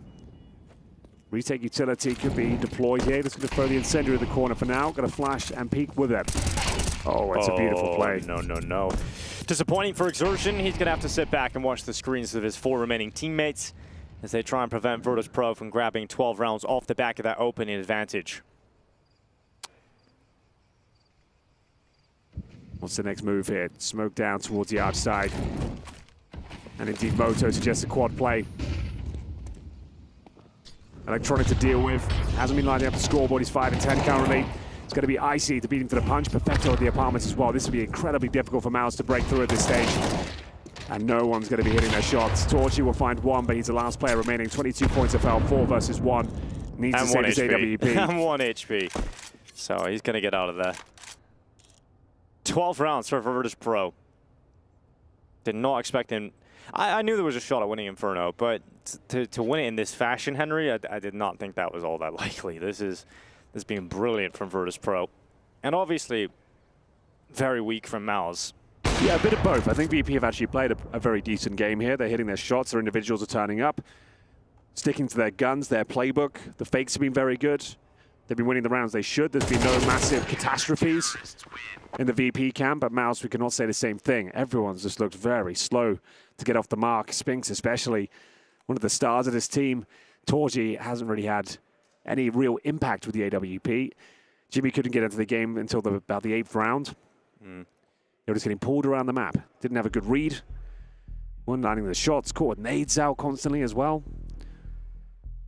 And now they need 6 rounds in a row just to get overtime. Money won't be amazing, but considering they won the half buy to get to 6 rounds, there are at least resources available.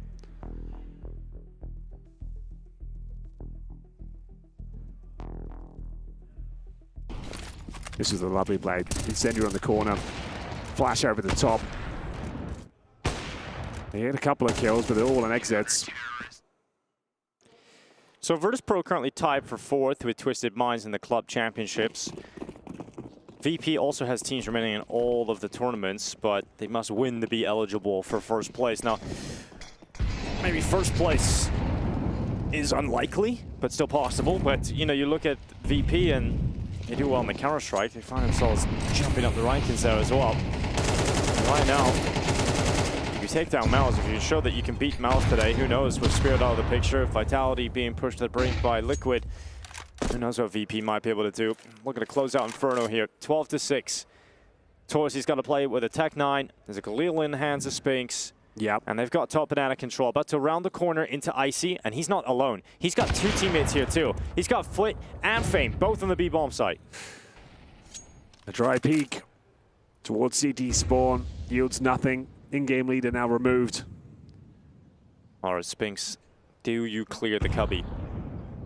The impact Surely. coming with him. They're looking right at it, but can Perfecto win the fights? Oh, yes, he can. Spinks goes down. Impact the ball as well, and that is it. That is what we have. It is going to be Virtus.pro coming out on top of this 13-6 over Mouz, unless Torcy and Exertion somehow have a 2v5 left in them.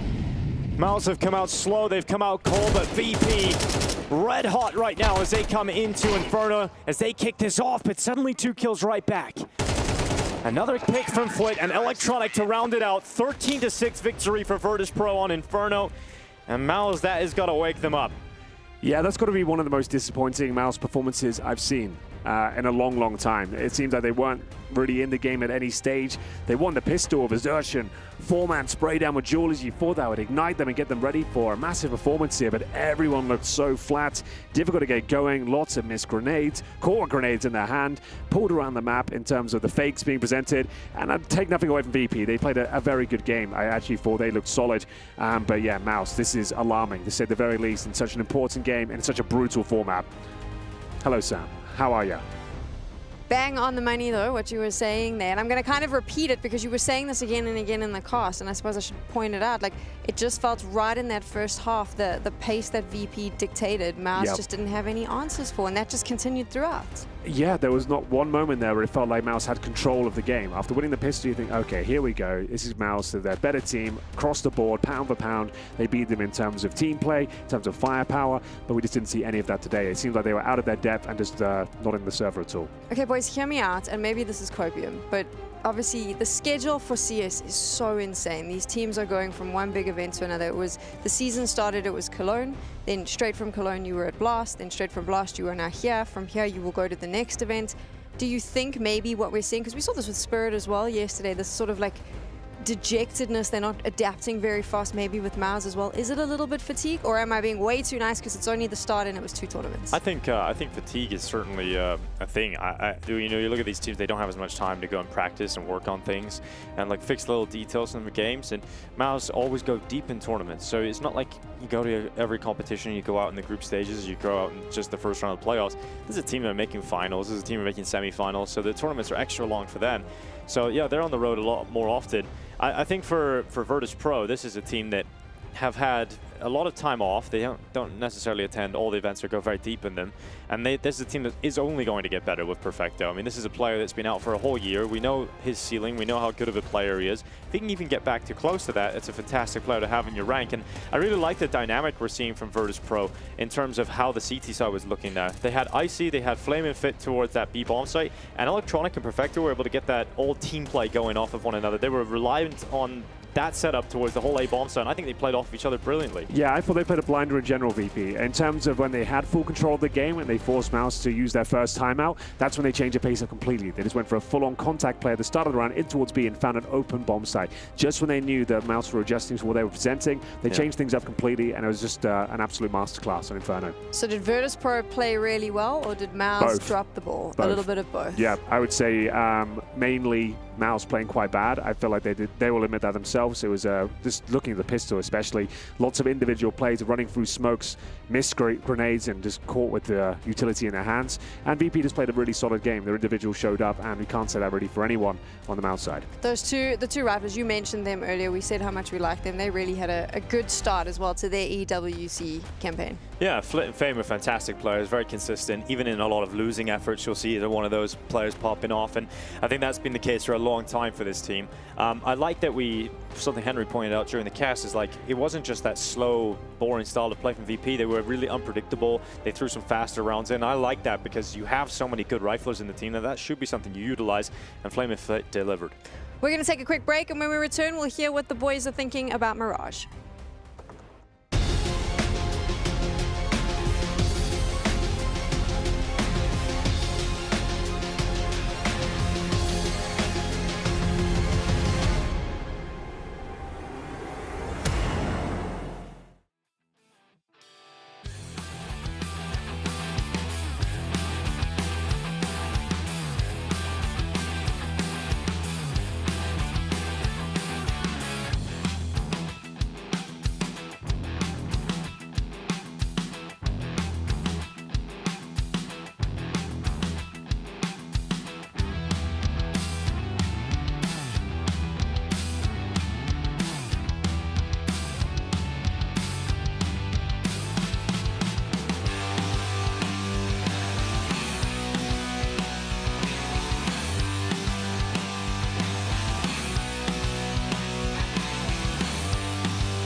I think there's some interesting, because in-game leaders all have a different way and they have different pieces on the team that they can use, right? And you have two very vocal players in your team of Exertion and Torji who like to call the openings, which is normal, right? You want your AWPer and your aggressive rifler to kind of call those plays. Something I'm curious of, because if they're calling their openings and their openings are or they're not working, right? When do you like step in to overrule it? Because you don't want to hurt their confidence, but you also need to win rounds. So how do you like balance that? I mean, obviously, I think it's two different things. If you look at CT side and T side, of course, like Surgeon is more of the playmaker on T sides, and it's just so nice to have him around me because it's like makes my work way easier. And yeah, of course, I always trust them. Of course, if they fail, I try to push them more to learn from it, basically. But yeah, if you look at the other ones, I think it's just like Torsi is obviously really, he likes to set him up, especially on the CT sides, and it's just yeah, I think that's it. Well, everybody has different ways of kind of using AWPers. There's been some in-game leaders in the past who haven't really been able to get the most out of their AWPer, and then they just become a supportive element, right? So, like, Sampais, for you in this current team right now, how do you think like they're using you in the team? Do you feel like they're getting the maximum out of Mr. Sampais now in G2? Do you think Hunter's using you well? Well, I think yes, but not yet. Not yet, okay. I think it takes time for an AWPer to be, because you need to make everyone happy. It's hard as IGL, and mainly now Hunter is new IGL, to make everyone happy. You need to make the team faction, and you need to make aggressive riflers like Malps and Matis. They like to play aggressive, so they need plays. Also, Heavy God, he has plays, and I have plays. And yeah, you just need to balance it, and we will be like... we will learn about every tournament, of course. We need to play more, to learn about mistakes, about when to call this, when to make these plays, and all of this. And I think it just comes with time. So when you played in ENCE with Snappy as the leader, right? That team was, it felt like not all the rounds were set pieces, but Snappy would always call, like, you know, on Nuke, for example. You guys were well known for being able to do these really aggressive top hits. And as an AWPer, like, you're not just, you know, hey, like, that's true, right? Top rushers from ENCE, right? That's what we do. NIP still try and do it now, right? And so it's something that's definitely like the way Snappy likes to lead, right? When you were in that type of a team, you're like, okay, well, I want to AWP, but you're obviously not AWPing every round. Like, you don't have a problem playing that style as well, or you're like, okay, Nuke, I don't really want to AWP on T side anyway. Like, how do you feel? It depends on the map. I think on Nuke T side, if you want to play AWP, you need to play slow, which was not the case on ENCE. Yep. So I was playing rifle on T side. Yeah, fair enough. I mean, obviously, you need to play rifle if you're rushing here and there, and or then just set the strats. What about, like, so there's a map like Train, for example, right? You're going to play AWP a lot, right? I would assume. CT side? I think in CT, yes, but in T side, 50-50. You can do both. Don't need it? No. Okay. All right, hey, I'm looking. You're playing against each other soon, so I don't want to give too much away over here, right? This side of the table, we got to keep a bit more tight-lipped. But how have you balanced AWPers in the past, right? When Apex, that was a team, especially when I look at the Paris Major, something that you guys were so good at, and the way that you punished a lot of other teams was your pace changes. Like, I remember some of the gimmicks you'd have with like ancient B rushes. All right, we throw the top banana molly, but it's a little bit off, and we par through it. And now you have players where I feel like it's much harder for you to call like that. Well, obviously it's harder when I have players like this in my team. As Sampaio said, you cannot make everyone happy, because if you look at the team, there's almost everyone wants to do this or do that, but you know, we don't have space for all of that. So I think it's, as he said, it's just about balancing it. Yeah, obviously in the past it was a bit different. I think you mentioned the Paris Major with Apex. I think back then it was a bit different and maybe easier to call, because maybe my players were not that vocal as most of the things were called by me, which is not, I mean, now still I'm calling most of the things, but now I have more ideas from the players, which changes a lot. So is that like hard to balance when you go into a game, because you obviously have a game plan, but things change? Like, let's say in the first couple of rounds, it's super close on your force or whatever, and it's like, oh, well, maybe we could force again in this situation. And your players are always chipping in with ideas. There's the same kind of thing I was posing to him. When do you have to overrule them? Like, or do you just let them go and hope that you're able to control the pieces and fill the gaps? I'm fine with giving the players freedom as long as it makes sense. Okay. So like, let's say if this guy wants to do this and then the other guy wants to do something else, we need to make sure this is connected. If I notice that maybe this guy wants to play super aggressive, but this other guy is just holding an angle the whole round, then I would step up and say we shouldn't play like this. It's a tough balance, right? Like, because I look at the situation FaZe find themselves in now, and you've been moved around. You're playing I would say, off position for what people expect of you, but you've made the space because Alicia's come into the team. And you guys put out a lot of content. You see, like, you guys are doing interviews and there's vlogs and there's stuff going on and the community talking about it a lot. But there's been this, I feel like, watching Carrigan's style, it feels like he's had this struggle. He's, okay, we're going to come up with a strat book and we're going to make sure that we call from it. And there's other times where he's like, no, I'm just going to call from the fly and my intuition. I think you even said you prefer it when he calls that way, right? Yeah, I actually prefer when Carrigan starts just freestyling. Micromanaging and calling on the fly. It's not that, it's just ideas flowing to him, and then he gets an idea in his head and he will call a strat in the 15-20 seconds in the freeze time. And it like calls where everybody's going to go on the map, basically. He just throws away the game plan and just starts freestyling it, and that's when it gets chaotic, but it's fun. But that's the style you like, right? Yeah, that's the style I like, when it's chaotic and it comes to flying. And I guess it's hard, though, because for him, let's say he's having an off day, it's hard, like, and he needs to do that every time and perform. Like, that's probably why system-based teams, when you look at a Na'Vi, for example, they're playing by, like, Blade's game, and they're just filling in the gaps. Whereas for Carrigan to have to keep coming up with those ideas all the time, like, has to be like a perfect day for that to work? Or, you know, I think it like mainly depends on the communication from us as well. Okay. If we're lacking or if we're not giving him the information he needs, then he's going to start reading up the playbook and the game plan, and it becomes a different game in a way. So it's up to us to kind of fuel him and make sure that he gets what he needs. So if the pieces are hitting their shots and everyone's calming as they should, then he can just freestyle. Yeah, as long as we're confident and people want to go for plays and make sure that we give him the information, then it becomes fun. Yeah, well, that's why FaZe play some of the most entertaining Counter-Strike, right? And it's the same with some of these other aim-based teams. Like the Mongols, I was watching their games at Blast, and they're playing really entertaining games. Like, it's not that they don't have strats and structure, but they allow their players to do things that maybe, I don't want to say others wouldn't, but just the style that it starts to reinforce is really exciting. So it's hard to strike that balance, because you could play really structured Counter-Strike, you could play like old VP, and then you're boring. Or you could play like super in-your-face Counter-Strike, and it's not going to work all the time, but it's super entertaining. So I guess it's this struggle all the time to be able to find the solution.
A quick recap of what has happened so far here on the B stream. Virtus.pro has won their map pick 13-6 up against Mouz. They are Mirage away from staying in the Esports World Cup and sending Mouz home, but it is Mouz's map pick. So let's find out from Henry and Denko, how do we feel about Mirage coming into what Mouz has picked? Oh, it can't go any worse than what we just saw. I'll be honest with you. Like, it's their map pick, it's their home turf, and I'm hoping they can just actually play their game.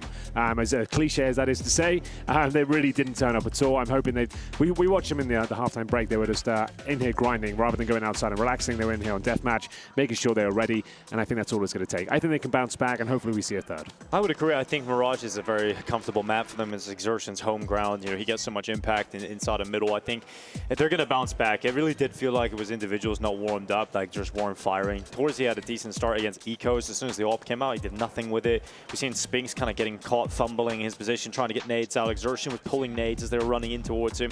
I think it was just so many moments where it was just straight up individual micro mistakes that cost them crucial rounds in the game. And I feel like, yeah, things have spiraled way too quickly for them. If they can just get a better start here, to be fair, they did win the pistol as well. I feel like they can pick themselves up. It's their map pick. They're historically very good on Mirage. Just need to see them play at least their B game, not their D game. That being said, I do see a world in which VP can win this 2-0 because they're playing really well. Like, this is Flit and Famer showing up. Icy didn't even have to do much on Inferno. He's going to have more impact. He's going to have more of a prominent role here on Mirage. I think Perfecto looked way better than what we got to see from him in his first tournament. That's to be expected. This is a player who's coming out from a year hiatus. He's finally back in the server. It's going to take time for him to get better. But I think he had some stellar rounds on the CT side in Pit. So I really do think VP have a shot at winning Mirage. This is a team with so much skill. Everybody's playing very well today. They just continue that from Inferno. I see a world in which they do 2-0 Mouz today. Yeah, totally agree. I feel like that could be a possibility, but I'd like to see Mouz give us a good game. It's the game of the day, for God's sake. So we need to see them step up. And we need Overpass, Henry. We do. I haven't got to commentate VP on Overpass in about 3 or 4 years, so I'm ready for it. Henry guaranteed us an Overpass today. He said Virtus.pro is in the mix. There you go. It has to be an Overpass. It was in the veto. It was in the veto. It was there. It is the decider, but we got to get through Mirage first, so that's what we're waiting to find out how it goes. Obviously, here on the B stream, over on the A stream, G2 and Team Falcons are facing off. Lots of these teams involved in the Club Championship as well. Right. Dinko, we're jumping into game now, so I'll ask you the Virtus.pro question a little later. Okay, no problem. Looking forward to getting into this one. We've got the pistol round ready to go. T side for Mouz. We got Virtus.pro on the CT side. Plenty of utility here for Electronic, but look how speedy this is about to be for Mouz. They've got Spinks and Exertion coming out of the ramp, and they're going to meet Fame straight away. It's the dual Berettas. We know how much damage they've been doing in pistol rounds, Henry. He's ready to go again here, Fame. Here we go then. Not a great start. Exertion will have to drive by with the Glock. Pep in their step this time. You can always feel the energy shifting as they make their way in a 5-man unit. Smother the A bomb site, and is looking very promising here for Mouz. Yeah, much better so far, but let's see if they can lock in this pistol round win. 4v4. VP keep the numbers even. Got to play this one on retake. But look how much deep control Mouz have at CT spawn. You've got the smoke deployed all the way down into spawn itself. You got to come through that if you're VP, which gives Mouz all the advantages in the world, and they've won this pistol round off the back of that. Yeah. I think that's what they should just focus on these sort of rounds. Let's keep it simple. Let's group up. Let's go together. Use our aim. Get the head in the game. And, ooh, it's getting a little bit dicey, but Icy with no kits. Won't be able to do much. Icy, I like that. Exactly. And we are going to see him just look to save the Kevlar. Get another exit, potentially.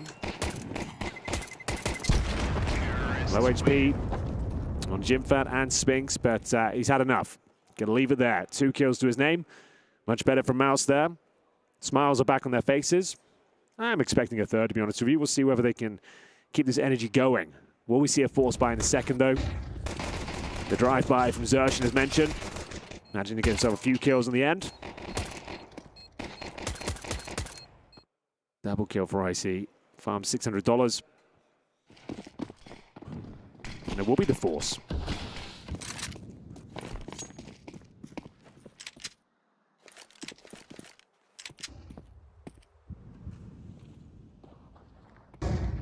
Hasn't been a great map for a VP as of late. Mirage lost to Heroic back in Cologne. Lost to MIPR at Fisher Playground. Those are the 2 tournaments they've played with Perfecto in the squad. And to get a W. Was forced buy-in. Off to the worst start. They've done a decent amount of damage onto Exertion here, taking him out of commission. He's going to throw the AK on over into the hands of Torshi.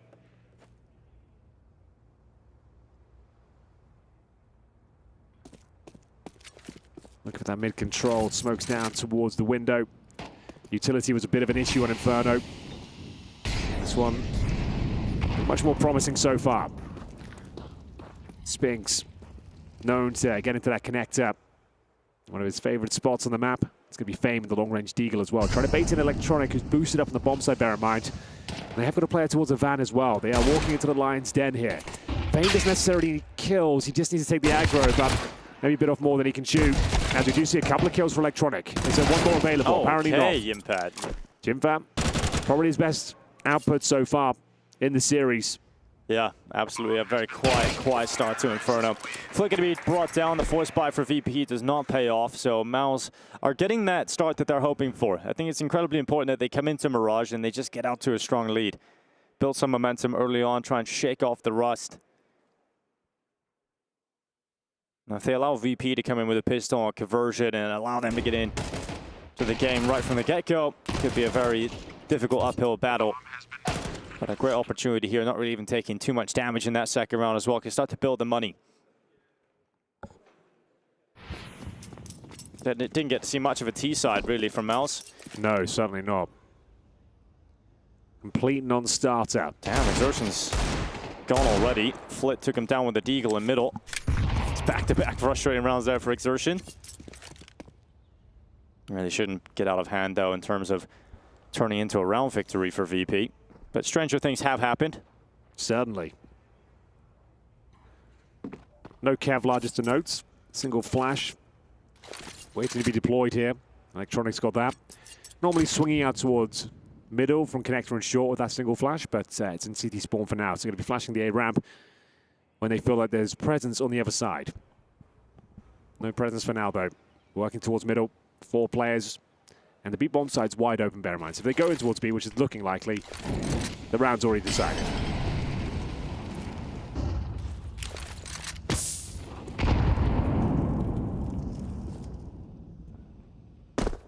That's exactly what's happened.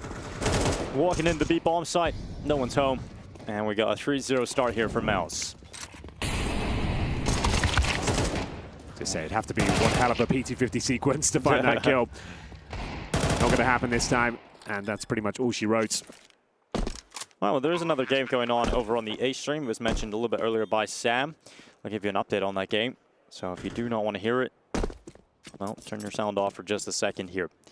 We've currently got G2 versus Falcons. Ancient was the opening map. Falcons won that one 13-9. That was G2's map pick. Train coming up next. Falcons map pick as they look to try and 2-0 to kick off their campaign here at the Esports World Cup. Them winning that opening game, Henry. If Falcons get the W, I think that just destroys Vitality's chances of winning the club championship, right? Yes, I think so. I think if you just get through to the quarterfinals, you're going to get at least like 300 points. Yeah, and so Vitality would not be able to pick the win up at all. There's a long shot from Vitality being able to win the club championship. Requires Falcons okay, to the Mouz fans are come here last. now. Yeah, Mouz showing up. They've got a couple of fans just down here below below us, Henry. VP side, we got the Mouz side. VP fans have been equipped with scarves, though. Okay. Kind of want one, Henry. Well, you can't have one. You're not a true fan. No, truly not. So there it is, a 3-0 start. Bouncing back, our Mouz as first map was a bit of a disaster class, but it's looking much more promising. Mirage, more comfortable territory. Overpass if required, which is feeling like a strong prospect right now. Early days, of course. Boulevard making his way through the underpass. First duel coming through, spots one player.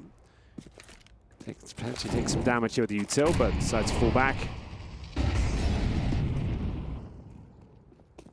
Quite a difficult buy overall as well. VP don't have a single kit. They do have the ICAWP. Opted for no helmets, the majority of players here. Only one Galil in play though, so not a huge deal. Little boost down towards the underpass here. Brolan going to be in trouble, but he rises to the occasion. Nice shot on Electronic there. In-game leaders clash. That's going to be frustrated. Sits back in his chat. Has to watch the remaining forces go for this. 50 seconds on the clock. And Mouz still have most of their forces in the connector. They're going to be charging up into the A-bomb, so Icy coming to plug the gap. Flit's done very well with the rifle. An AWP shot would have gone a long way, but I think unless they seen Flit's rifle and the AWP at ticket, Mouz have decided we do not want anything to do with that. So they change up their play, and they're starting to think about going to this B-bomb site instead. Now you have got Perfecto, and you've got Fame over here. And Perfecto, as I mentioned, Henry, was doing a great job as the anchor over on Inferno. He's got to do it again here on the B-bomb side of Mirage. Here we go then. Perfecto needs to deliver. Got a lot of action coming his way and does not connect the shots at all. Unless Fame can go absolutely massive here, this one's going to be very difficult. He has managed to bring it back to a man advantage though. 3 versus 2. Once again, Flit and Fame doing the heavy lifting here for VP. You've got Torzy deep down in the site. Needs to win this first duel. Oh, no. It's a real whip from him. So Spinks with a 1v3 at the bench. They're going to double swing in together, putting the pressure on, and Spinks slices them up. No way he should have won that clutch. Holy moly. There it is, Spinks. Where was he on Inferno? Perfectly played. Nice execution on the spray down as well. They did everything they could to try and get themselves an advantageous duel. The AWP swinging with the pistol, allowing the rifle to step up. VP, their first chance to post around on the board, and it gets thrown away. Spinks dominates them from the bench. Really shouldn't have even come to the situation for Mouz, right? It was looking much better for them. VP had to fight real hard to get back into it. Flip and Fame doing great work coming out of the market. But that has got to be an incredibly frustrating round loss there for Virtus.pro. Oh, yeah, definitely. Felt like everything was going in their favor. They knew exactly where Spinks was. Might have been a better idea to split the fight in half. One swinging from the left, one from the right. They lined up for him. And he connects the dots. Money in the trash. We are going to see quite a significant investment, but they will have maximum loss bonus, bear in mind. As long as you have about $1,000, you'll be okay. Flip and Fame with the rifles. The tag team duo. And, well, that's one of them completely removed at the start. Nice shot from Spinks. Already starting to get warmed up here. 7-0. Shadow of himself on Inferno. They got a nice 5-on-4. Weak buy for VP as well. Huge momentum being built up here on Mirage. They can win this round cleanly. Solidify their economic situation.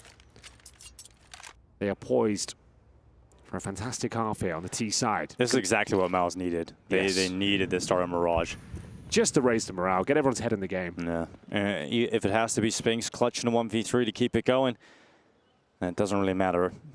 Just keep the ball rolling right now. Mouz looking for 5-0. Should be getting it. Unless Fame can do something special with this M4 from default. His teammate Icy cast aside. Fame under so much pressure. Flashes banging in his face. Exertion burning. His toes singed. But Mouz into the A-bomb site. Virtus.pro unable to really mount much resistance whatsoever. So 5-0 lead. Virtus.pro's Mirage woes continue. Overpass. Well, we start to think about it again, just based on how well we've seen Mouz start this.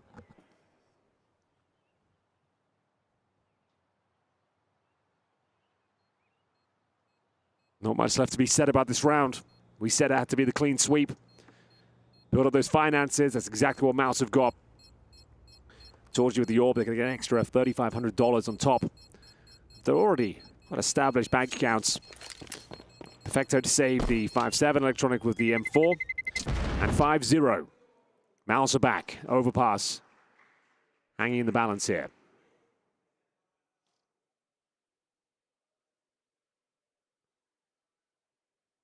VP need to start finding some rounds right here, right now. They will have a full buy going forward.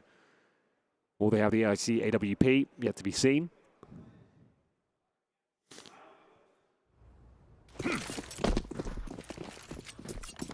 Yes, they do.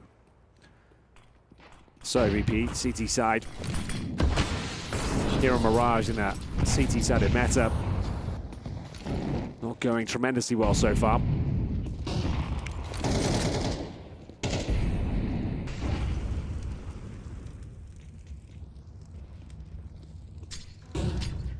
Had a couple of opportunities to post around, most notably against Spinks. Clutched up in the 1 versus 3. Mouz this time with one player holding the extremities, of course, that's Jimfat. Rest of his teammates focused towards middle, waiting for the initial utility to subside. And here comes the window smoke.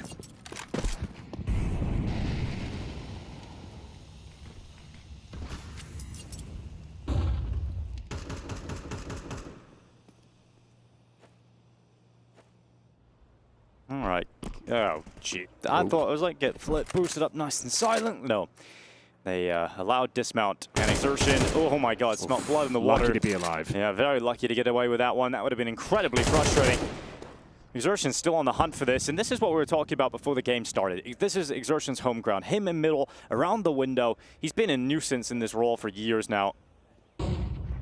Fame. Oh no. Roland's just going to walk right into him. So that's a free kill. 20 seconds. Here comes the bomb out of the ramp. Electronic going down to the back of triple. That gives some very necessary space over to Mouz. And all of a sudden, with 15 seconds left on the timer, all the VP defenses collapsed the hands of Mouz. It was looking good for a while there for VP. Yeah, they got the opening kill. Felt good. Brolan sneaking through. Detected, but as they collapse in towards the A site, VP offer nothing up in return whatsoever. They have to save once again, Perfecto and Icy. I think it's just how rapidly they take Electronic down a triple that's so disappointing there for VP. You have 22 seconds on the clock as that final play is coming through.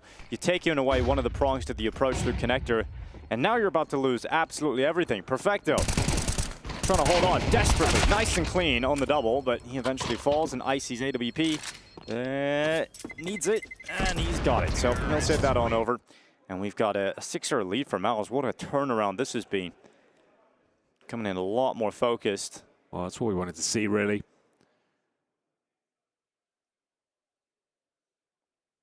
Not a great start. No one's saying that for VP. There's still time to bring it back, but it's not looking good. They save the AWP. Do they want to fully invest around it? This is like tactical timeout territory at this point. What's going on? Why is this falling apart? Why are the rounds not close? I mean, that round is going to be living in a head rent free where Spinks gets the 1v3 clutch. Yeah.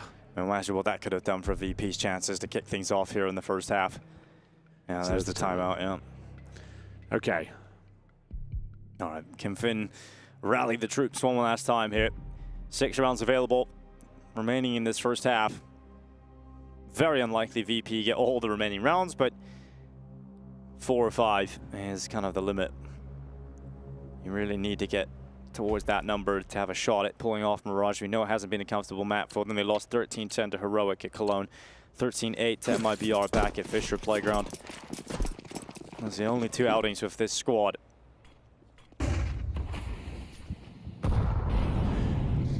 Not looking good in terms of the buy here either. FAMAS for Fame, 5-7 for Electronic. At least they have that saved AWP, and let's see if that works out for them. Oh, the timing couldn't be worse there for Icy. The moment he averts his gaze, it's when Broland swings, and in we go. Perfecto, not the cleanest spray, but Fame will pick up the pieces here. Having to smoke himself out. Spinks will take care of business. Once again, looking like an absolute animal on the B bomb side. That is amazing. 11-1 right now on Spinks. Like, he is just coming. He did look a little weak, a little flustered perhaps over on Inferno. Like, there's a couple of moments you're just going, what is happening to Spinks right now? He is looking so sharp on Mirage. Yeah, he's had enough. Well, what can you say about that one? Absolutely destroyed. That's it. Not really much left to do. Electronic will be saving the 5-7 again. The main objective, though, keep the orb in Icy's hand. Gives up his position. Sure, he gets a kill, but now the hunt is on. Torji definitely fancies his chances here. Pete comes through, trying to bait out the shot. Gonna have Spinks jump across for him. Unfortunately, doesn't work out. And it's all well and good saving the AWP, but it's not getting any impact in the round, and everybody else is falling like flies. Wasn't the full investment at the very least. It's a 5-7 to FAMAS. They kept themselves at about $1,000. They saved the AWP. But now, this really is the moment you start posting some rounds here. Here's Spinks. Oh, it's beautiful.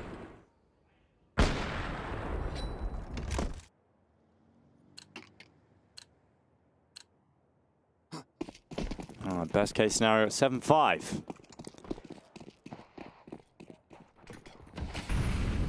Brolin, Exertion, charging out middle together. Here goes Icy, and he's dead. Really trying to take matters into his own hands and grab an opening kill here, but look how quick Mouz are.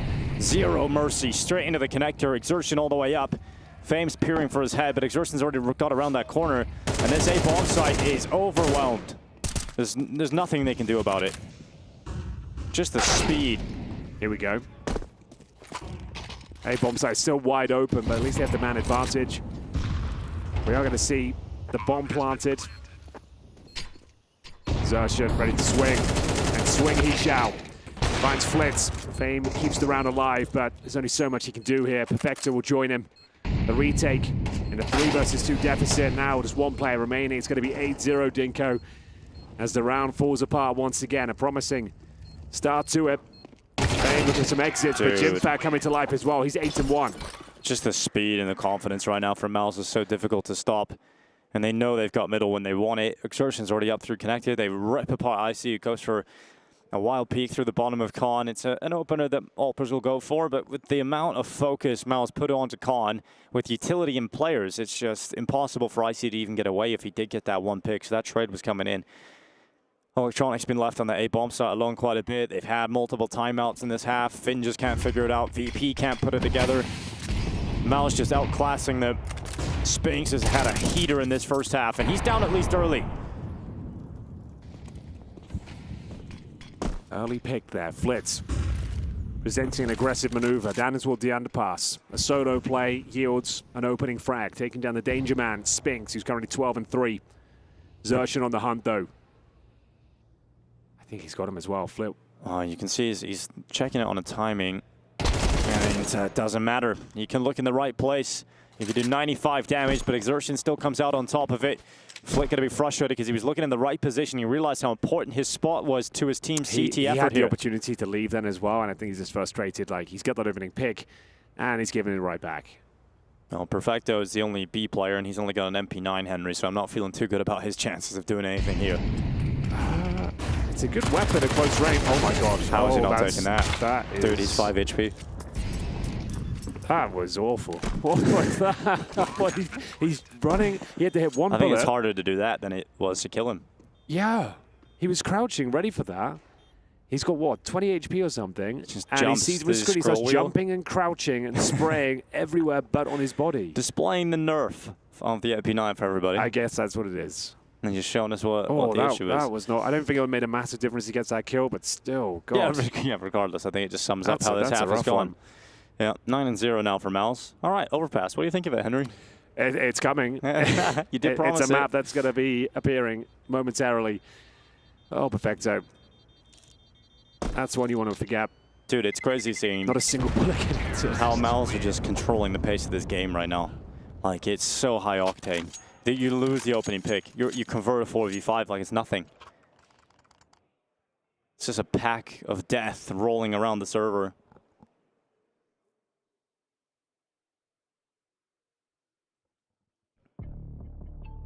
Domination. Nothing had here for Virtus.pro. 9-0. The third and final timeout used in the first half of play. Going into round 10. They've used 3 timeouts. Nothing's been working. Virtus.pro that dominated Mouz in the opening map, but a very different Mouz here. And that's what sort of separates the great teams, the top level teams right now from the rest, is their ability to lose a map and come back in and look like nothing happened. Oh, we have to see it again, Henry. Oh, I feel bad for him. That was, again, I don't think it makes a massive difference in the round outcome, but still. Well, it's just, yeah, just a little Just summary. with 3 and 6, and then that gets dropped in there. Anyway, well, it is going to be overpass, but looks of things here. VP yet to post a CT round.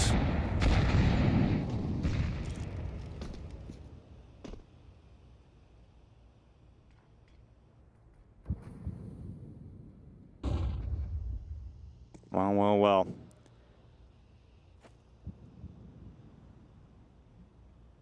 Is this going to be the flawless game from Mouz? I've said it now, Henry.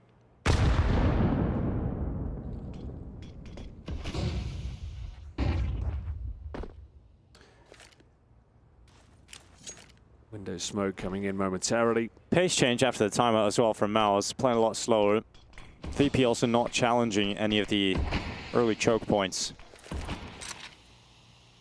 It's going to be a gathering of the troops over towards A when they leave one just outside of connector and Spinks.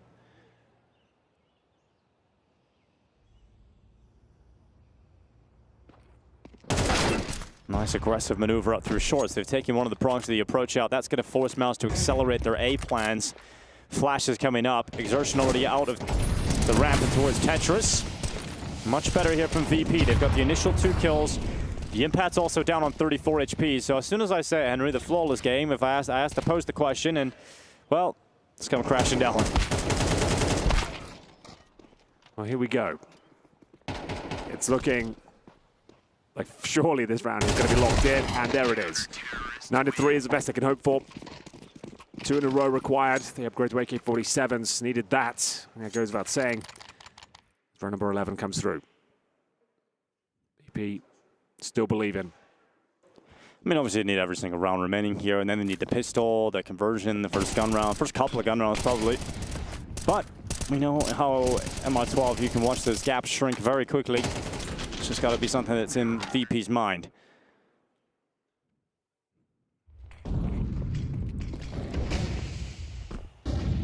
Good buy coming in here. They've got 3 AK-47s they've picked up off the corpses of the Mouz players. They've got the AWP for Icy.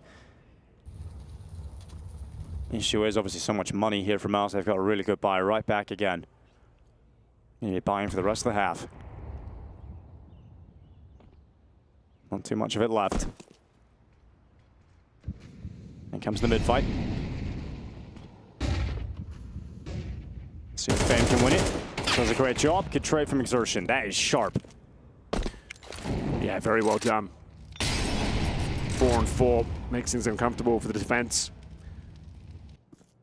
Leaves your B player isolated and alone.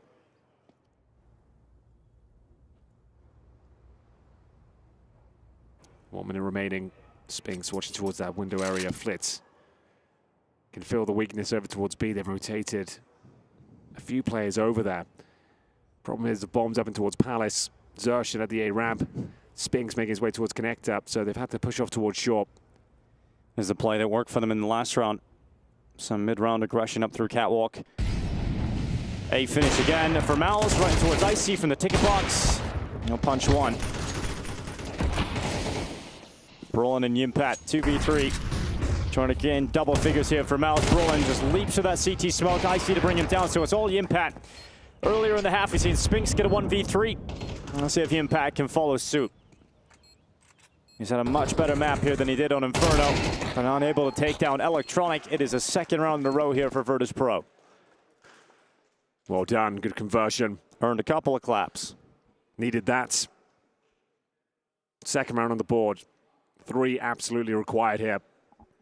It's going to be a long, arduous journey back into Mirage, but putting their best foot forward.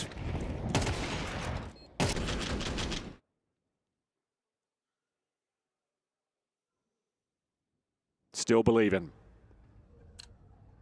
Final round of this first half. Everything they need on the CT side. Money has not been a problem for Mouz throughout their T-side campaign. Torches towards middle. They'll be looking for the first pick, if possible. Gets herself posted up towards short.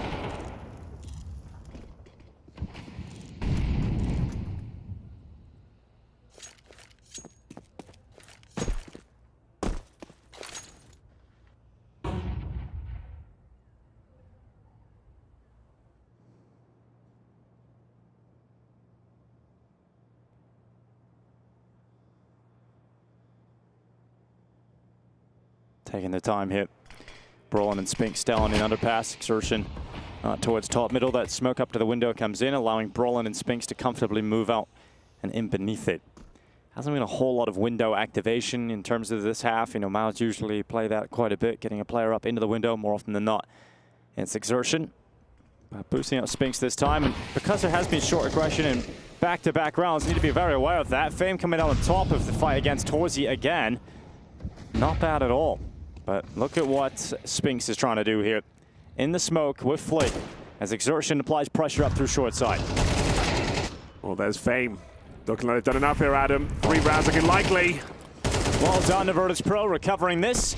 3 rounds, it's not impossible. Certainly can be enough for Virtus.pro, but they need an exceptional start here in the second half. Mouz have come to play on Mirage as they look to bring this one to 3.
This land is calling.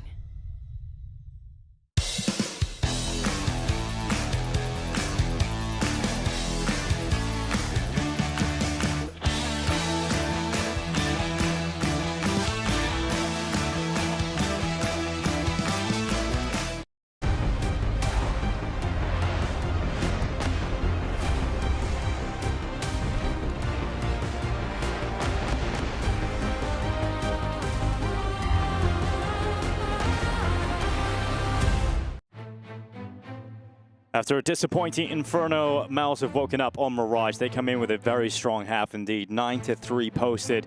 With a pistol round victory and a strong start into the gun rounds, it could be all over as we head into Overpass, Henry. Yeah, an absolute masterclass there from Spinks as well.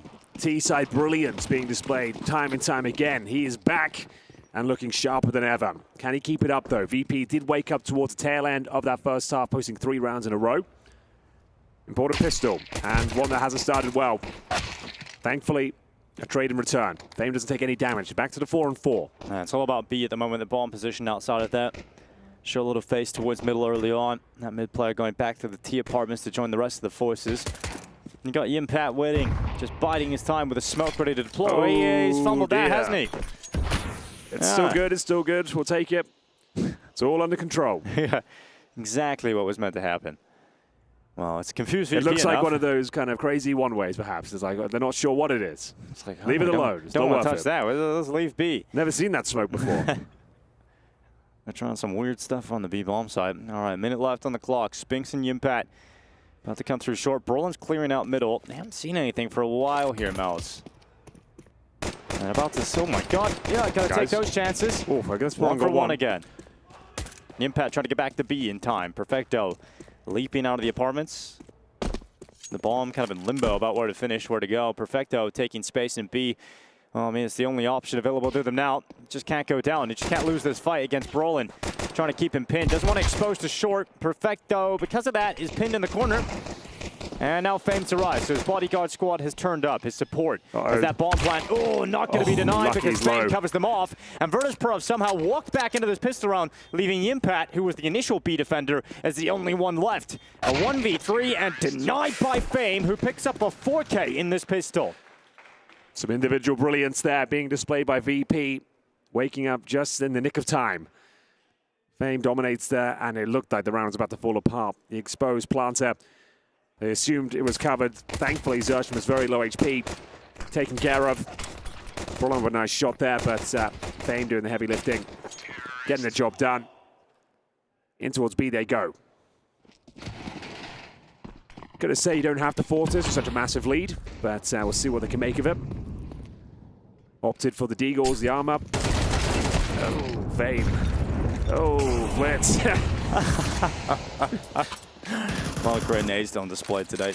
Yeah, grenades have not been too spectacular here in this best of 3. Opening frag, convincing one. Brolin takes heavy damage, but lives to tell the tale. It looks like they're just going to coordinate an A execution here. Would be the right call. 2 players in towards B, what a window. The 5-7 of Brolin, low HP, patrolling the A bomb site. There's a rotation for Zershman though. Contact play. Electronics trying to open things up here. Gotta let Icy get towards the end, and Brolin somehow gets himself a second. Big swing from Spinks. Oh, it's not what VP were hoping for. Perfecto trying to drive him back into it though, but he's alone, and he runs out of bullets. So Mouz win a ridiculous round that might just cost VP everything here on Mirage. They needed a clean start into the second half. They need to win that one. But with Mouz stepping up with weaker weapons, that seems all but assured that we're going to be getting that third map. Yeah, you might be onto something there. Rather disappointing finish there for VP. Didn't really get into the round whatsoever. Going to have to force by themselves now. Touching distance of the victory are Mouz. It's kind of worst case scenario if this force buy as well. You do not get the $1,900, you get 14. Especially with no bomb plant. There'll be no Galils. It's going to be mainly Tech 9s, Deagles. Clearly get air rifle, but in terms of utility, Adam, they've got 2 flashes. And no helmets as well. It really is quite desperate out there right now. Yeah, very desperate. You can see the big swing in toward exertion. Electronic can hit the deck quite quickly. Oh. This is one of those rounds. Like the Tech 9, it's possible to win. No, they needed one of those early fights to go your way. And so in the end, it is actually all 5 players staying alive here for Mouz. That was the force buy. Now you're going to get $1,900. And Eco. you're 1 round away from that point. All right, well. And you're probably not going to recover a 12-4 scoreline. Nope. So there is that.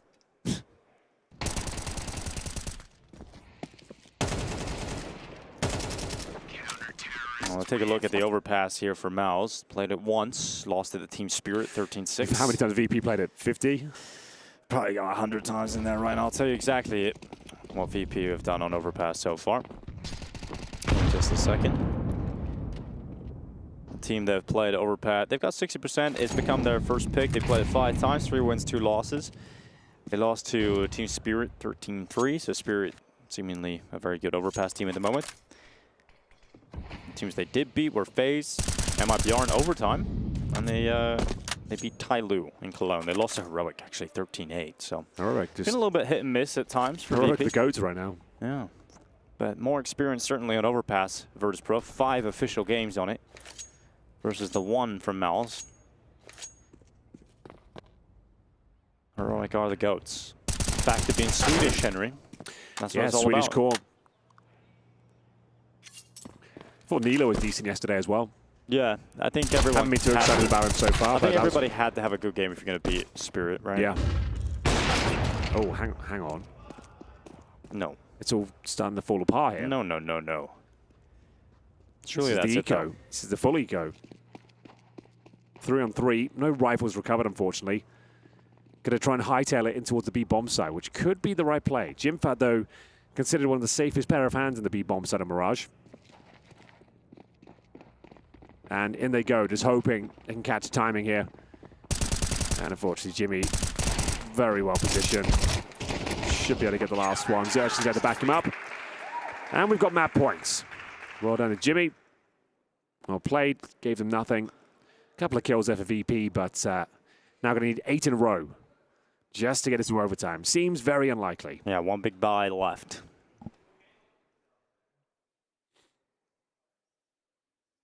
We got exactly what we wanted to see from Mouz. Actually showing up here at EWC, bringing some attitude to the server.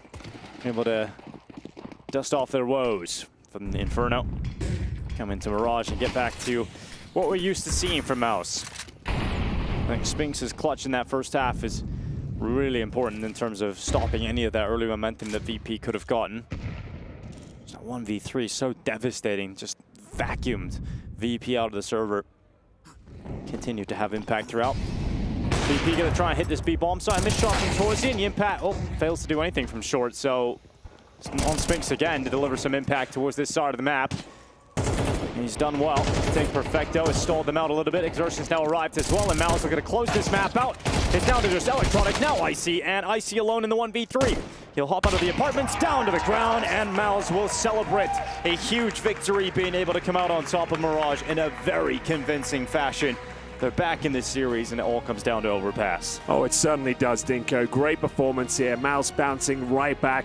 Great to see Spinks having such a stellar performance as well. His T-side efforts were certainly notable. The 1v3 clutch got the engine roaring into life for Mouz, and it just felt like they were a different team, and that's what we wanted to see. They were non-existent in that first map, and finally looking like this is the team that could go on to win the championship here, especially now Spirit have been removed. Great performance, Sam. Great performance. You know what's so fun for both of you is when there is such a dominant performance from a team in the game. Obviously, you commentate it, you show all of that dominance. And then normally I would be with analysts backstage and they would complain because they're like, it's really hard to analyze a game where a team's been so dominant. You've already said everything you needed to say about Mouz, and now I'm going to bring you to the desk and make you do it all over again. I'm absolutely fine with it. Why not? There you go.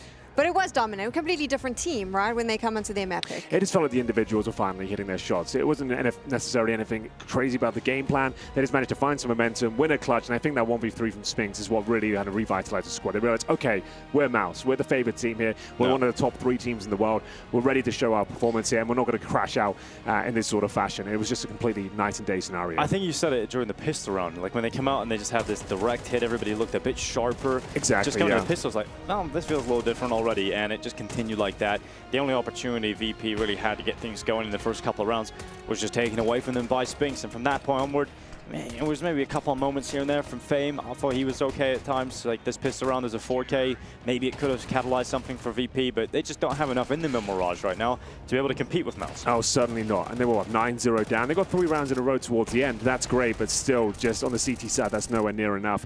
And then losing the second round to the Force Buy, it all just kind of fell apart at that point. Still an okay game. Wasn't a complete disaster, I suppose. And the fact that they lost their opponent's map pick, and they have Overpass coming up next. As we mentioned, it's not a map we know Mouz to play a ton. They've only got 1 map on record. I still think this will be the nice, close decider that we were hoping for. So obviously we all know that Electronic learns at the feet of that old Na'Vi, where you said it like you felt it in the moment, no matter what that tone was. Any concerns about the mental aspect that now comes into play with VP? They had such a dominating first map. I don't think so. I think their morale actually looked pretty good there. Even though they were 9-0 down, there's still all the high fives are coming through. It seemed like the mental was okay. They were still believing, and they won the pistol in the second half. I think they really thought they could bring it back, and it was looking likely for a second. Just an unfortunate approach to their second round anti-eco, and that's where things went wrong for them. I think they'll still feel pretty positive about this third map. Overpass, they played it 5 times versus the one of Mouz. Mouz have only played against Spirit so far. So in terms of having more experience on the third and final, VP is certainly in a better category there. There we go. We are going to find out how this goes down and who stays here at the Esports World Cup after this.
a solution that everybody's been looking for, and it feels like teams have finally found it, is beating Vitality. You beat them, now Mongols have beat them, right? So they've had 2 losses recently.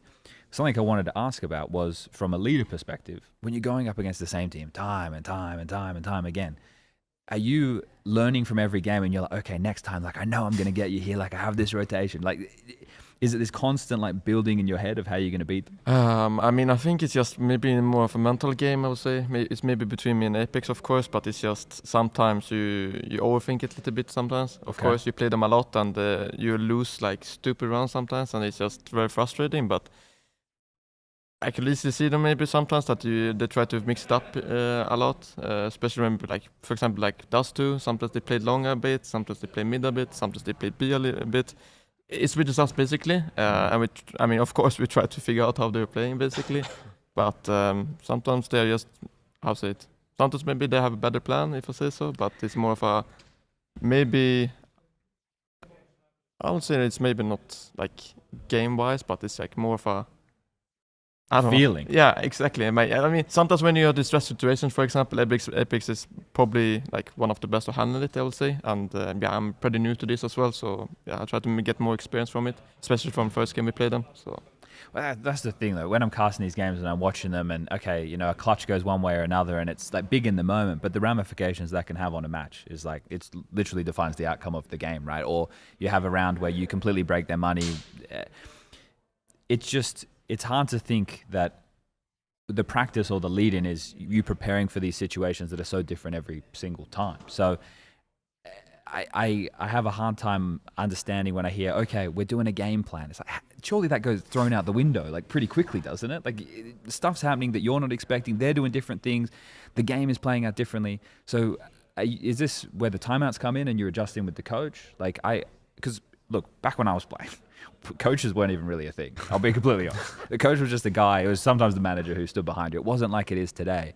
And I have a hard time understanding like what we're talking about when we're saying a game plan. Like, you guys all give interviews and you say, we're going to play our own game, right?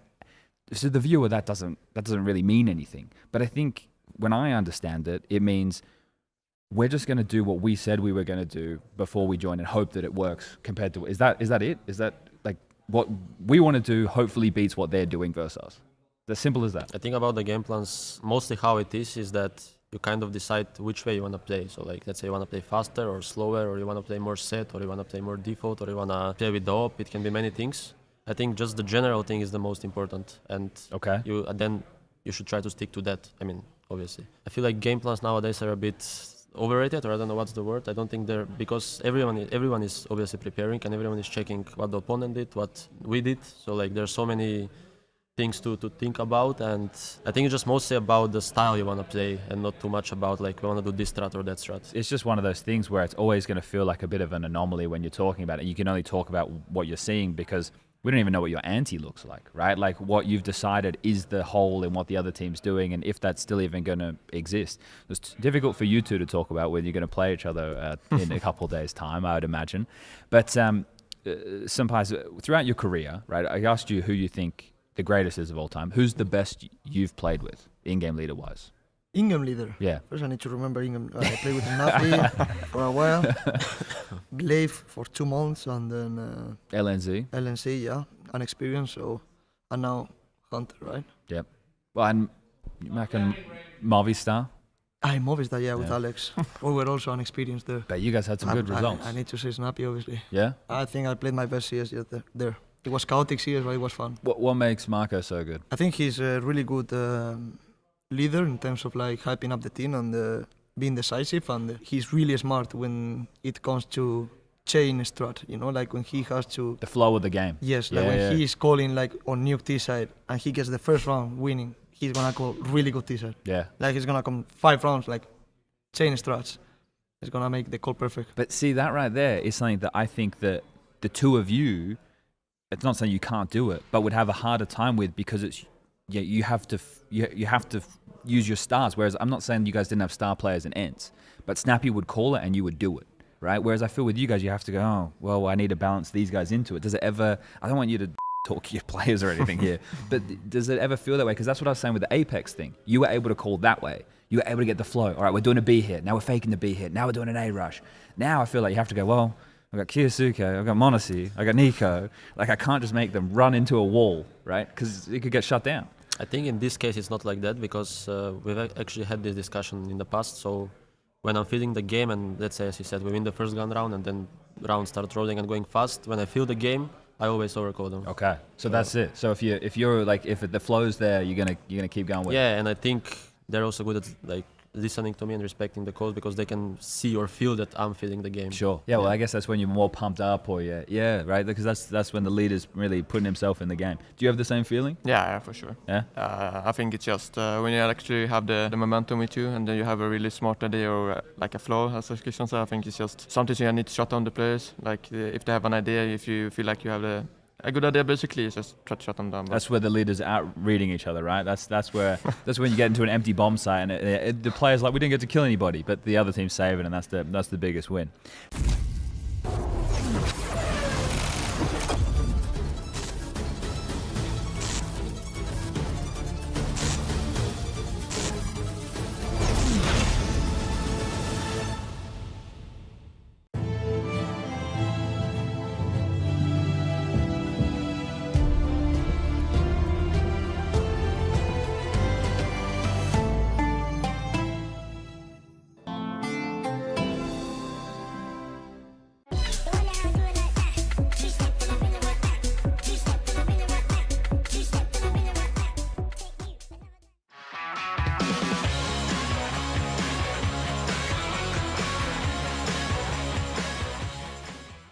Level up your gaming experience with over 8 billion playlists, only on Spotify, the official audio streaming partner for the 2025 Esports World Cup.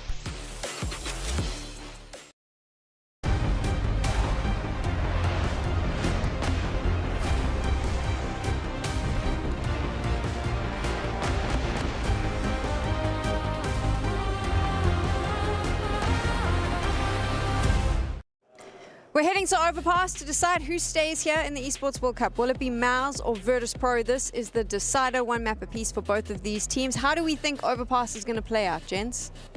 It's difficult to say, considering we don't have much intel on what Mouz could do on the map so far. They've played it once, and I guess that's been the kind of the vibe for this tournament in general. A lot of train, a lot of overpass, and we're not sure who will step on top, but VP, it's their home map, and it's the third decider. They dropped off in the second, they look good on the first. I would edge it towards VP, but I wouldn't be surprised if Mouz are ready to go. Yeah, they have a lot more experience in official games. The only team that Mouz have played was against Team Spirit, who seemed to be beating everybody on overpass. So I feel like it's hard to read into what we know about Mouz's overpass. They did get spanked on it 13-6, to be fair. So yeah, I'd say I'm going to give VP a good shot at this. They've traditionally been an overpass team, with a lot of these different players and different iterations of the squad. So yeah, I mean, it's the game of the day. We expect this one to be the map that really decides it all. Like all jokes aside, the first two maps have been pretty underwhelming, one-sided affairs. I want this one to go overtime. I want it to go right down to the wire.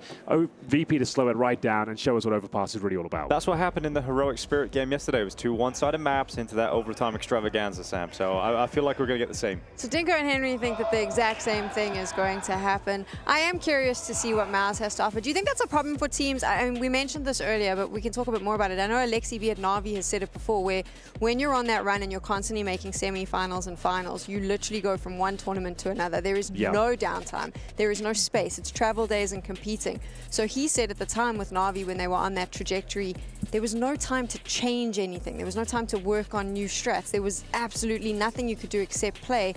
Do you think Mouz might find themselves in a similar space as the season progresses? I feel like Overpass is going to be in that kind of space in general. I feel like it's a map that's going to evolve in terms of the way it's played. I think right now we're still playing the old kind of meta, the old strats, and teams haven't had a chance to actually build up and kind of evolve the map in general. To say whether Mouz are ready for it, I would say they definitely are. They wouldn't float it and leave it in the pool unless they were good to go. Sure, they've been on the road a lot, but I'm sure they've had downtime to at least make sure they're prepared for Overpass and good to go. And we are getting ready to go Virtus.pro up against Mouz, preparing. Obviously, these two teams, specifically Virtus.pro, also competing in that club championship, trying to get points on the board to finish higher up so that they can get that prize money, Dinko. Yeah, well, if they lose, it's completely dead. They can't win the club championship. They need to win this, they need to win the other games too. But if they lose here today, there's absolutely no shot at getting that top title at the club championship. So from an organizational perspective as well, you really want to be thinking about that, and VP, a team that are now on the ropes. In a single elimination. Wow, that's pretty rough. If your organization is pinning their hopes on you as well as a team, they've got to be feeling that pressure, Henry. Absolutely. I feel like as well, they might not win the championship, but the prize money is significant. Even if you come second, third, fourth, like, you need to make sure you make it as deep a run as possible, because the prize money is so stacked towards the top here. We're talking $7 million for the winner of the club championship, right? So anything beneath that goes from like 7 to 5 to 4. And it's like, yeah, you want to make sure that, like, I wouldn't say necessarily pressure. I don't think the CS team will necessarily worry too much about it, but they will be thinking, like, we need to have a good performance. We need to start having some positive results here. VP has been so up and down, mostly down, and they need to start proving themselves that this is still a top-tier CS team in general. So we don't think that their org-owners are outside waiting, for that halftime break to be like, boys, you can't be out of this competition just yet. Yeah, well, yeah, you may be right. You might be onto something there, but I feel like they, for themselves, they want to make sure they can get past this difficult opponent. Yeah, I mean, finding Mouz in the opening game is obviously very tough. You're playing against the second best team of the year so far. It's not an easy draw. It's definitely very tough to go up against Mouz in this game, and I think they've done a great job at winning Inferno. I still give them a shot at winning Overpass here. Mirage, they were just outclassed. I think Overpass is a different story. So they just need a better start, Sam. That's the big problem. I think Mouz just suffocated them right from the get-go. They just took everything away from them. That Sphinx clutch, I think, really was just a vacuum that sucked all the life out of VP.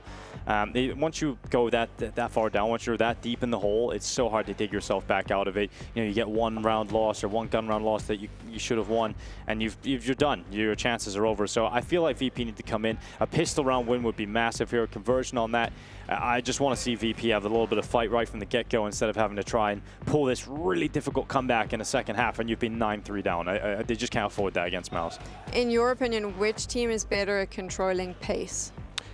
Oh, it's got to be VP, I think. They're the ones who are dictating the slowest rounds in Counter-Strike still, for better or for worse. To be fair, on Inferno, they didn't really run out of time. They didn't fumble many rounds. So with that slow methodical start, it was actually going pretty well today. If they can control the clock and actually be in charge of it, I do agree with Dinko. Or maybe even edge VP here, slightly just with the experience, and it's their home map. Both teams have started really strong on T-sides, right? They've both had huge T-side performances.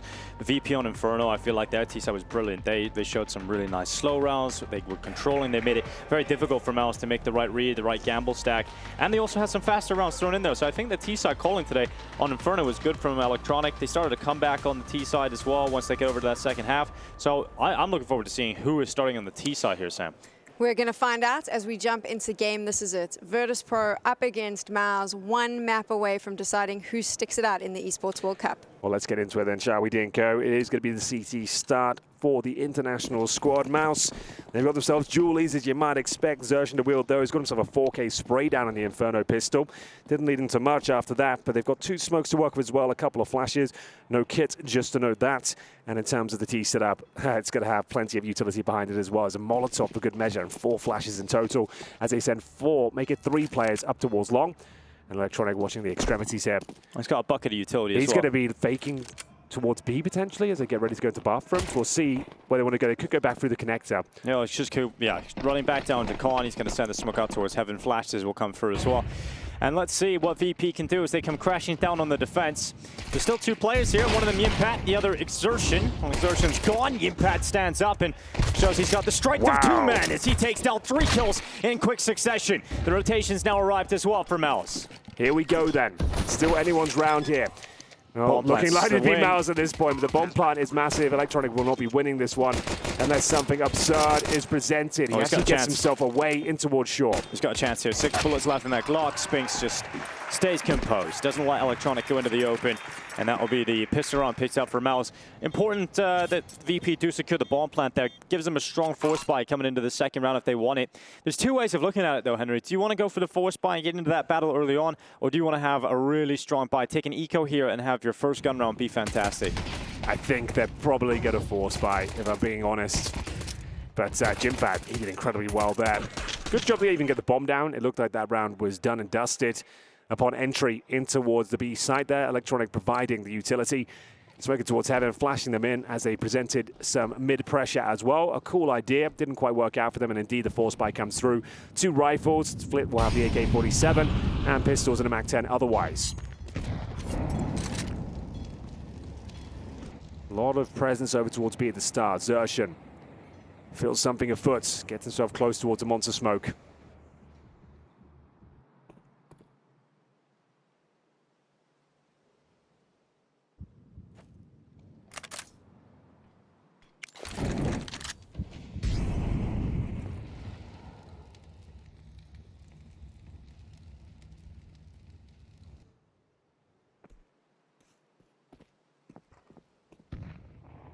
That's nice and slow here.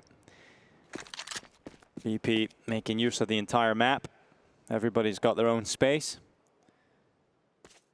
Electronic taking a little step into the bathroom to try and bait a shot out. Yimpat looking strong so far. Fantastic piss around and then gets his 4th kill here. And drops the AK-47, the premium weapon in play for Virtus.pro.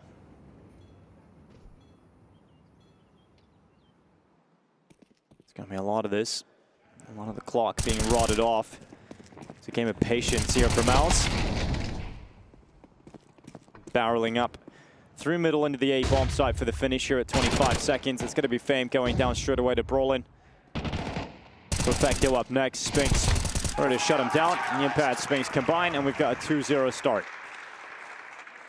So force spy doesn't work out for VP, and sadly for Virtus.pro, what I was mentioning that I would like to see from them is getting a good start in winning the pistol or at least winning the force spy. Don't have either of those, so they're going to be full eco, which means Mouz can just kind of continue what they were doing on Mirage. They're going to have a 3-0 lead to kick things off, Henry. You might be onto something there. Looking much better for Mouz here. No fumbled grenades, hitting their shots. Jimmy's had a great start. He was looking red hot on Mirage as well, was very slow on Inferno. But you're dead on. It is going to be the eco here. Nothing really invested. They've got to smoke at a couple of flashes, but no Kevlar. A couple of upgraded pistols thrown into the mix. No real reason for the CTs to go hunting here. They've got 5 rifles across the board, one of which is the AK in the hands of Zershan. Yet to find his first frag. I'm sure that will change very soon. And as you know, VP do like to slow these ones down. And rightly so. You want to bait out all the util as much as you can, at least. Ideally get 1, maybe 2 kills. Top end of this sort of round is a bomb plant, which will be very difficult to pull off. We'll see what they've got up their sleeve here. They have got the smokes. I think they're going to try and plant in the smoke, Dinka. Instead of smoking towards CT spawn, I think they'll try and smoke on the side and jump in there. If we even get that far. If we get that far, Henry. There might be limited time by the time that happens. Could be walking their way up through the bathrooms, taking their time here. 45 seconds left on the clock. Again, I think Mouz are going to be very aware of what they're up against today. It requires patience. It requires sitting in this crossfire, allowing VP to walk in towards you and shutting them down before they get even close to a bomb plant. It does feel like that is very likely here with the way Torres he's playing. Flash could catch him though. And in fact it does. Spinks and Torsi though shutting down Virtus.pro in the final 9 seconds. And it's going to be a 3-0 start for Mouz. Kill him after time. Oh, give him a shot. Give him a couple of shots. Very expensive round in the end. Really should have just let the clock out, but sometimes going for those eco frags are fun. Nice shots from IC. Could have left them with no cash, but either way, pretty decent eco there for VP.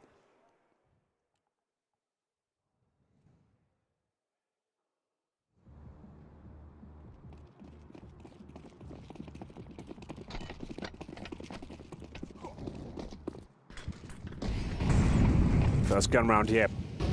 IC after getting a few kills can actually pull out the AWP. You can see they are limited with 2 players of our helmets here, which is significant on the T side. The M4s can one-tap you at this stage. What's the general setup so far? 2 outside B.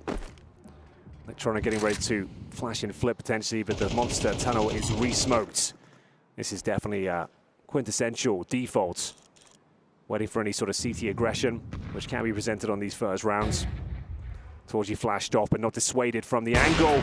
And rightly so, he will find his rival. Icy goes down, head in his hands. He knows that was a significant frag found early on.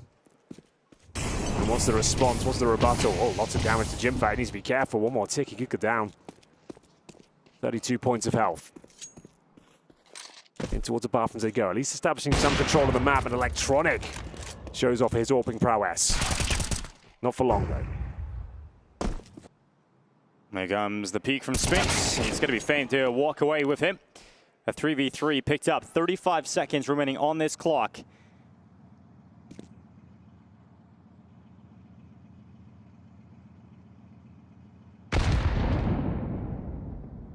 Perfecto leaps up into the site. Fame now arriving from long side. It's going to be Perfecto.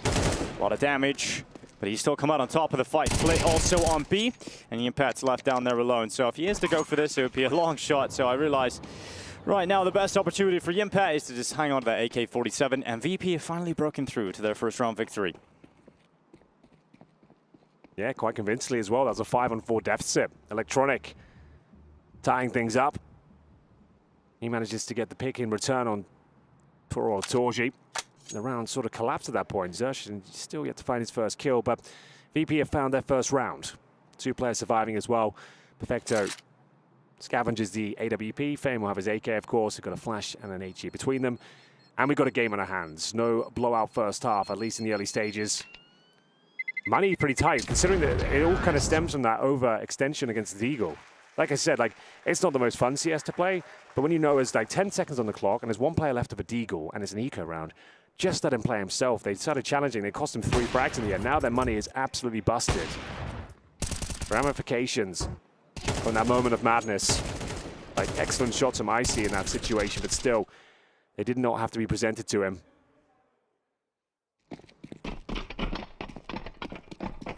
So you can see, with the save guns at least, the buy is still pretty good, but they are fully invested now. Probably will have to make do with the MP9. You can see 4 players without helmets. No kits. Spinks with no util. It's going to be a tough round. Torji has got the AWP, but Perfecto making his way through connector. No presence there at all. A very defensive setup from Mouz so far, allowing Fame to get control along. This is an old school boost, Dinko. You've got to be a fan of this. Yeah, the old sign boost. Peering down into the bathrooms, but this always feels good for one. Yeah, eventually. There's no one coming in the bathrooms just yet. And we've got Yimpat. He's fallen down to Icy.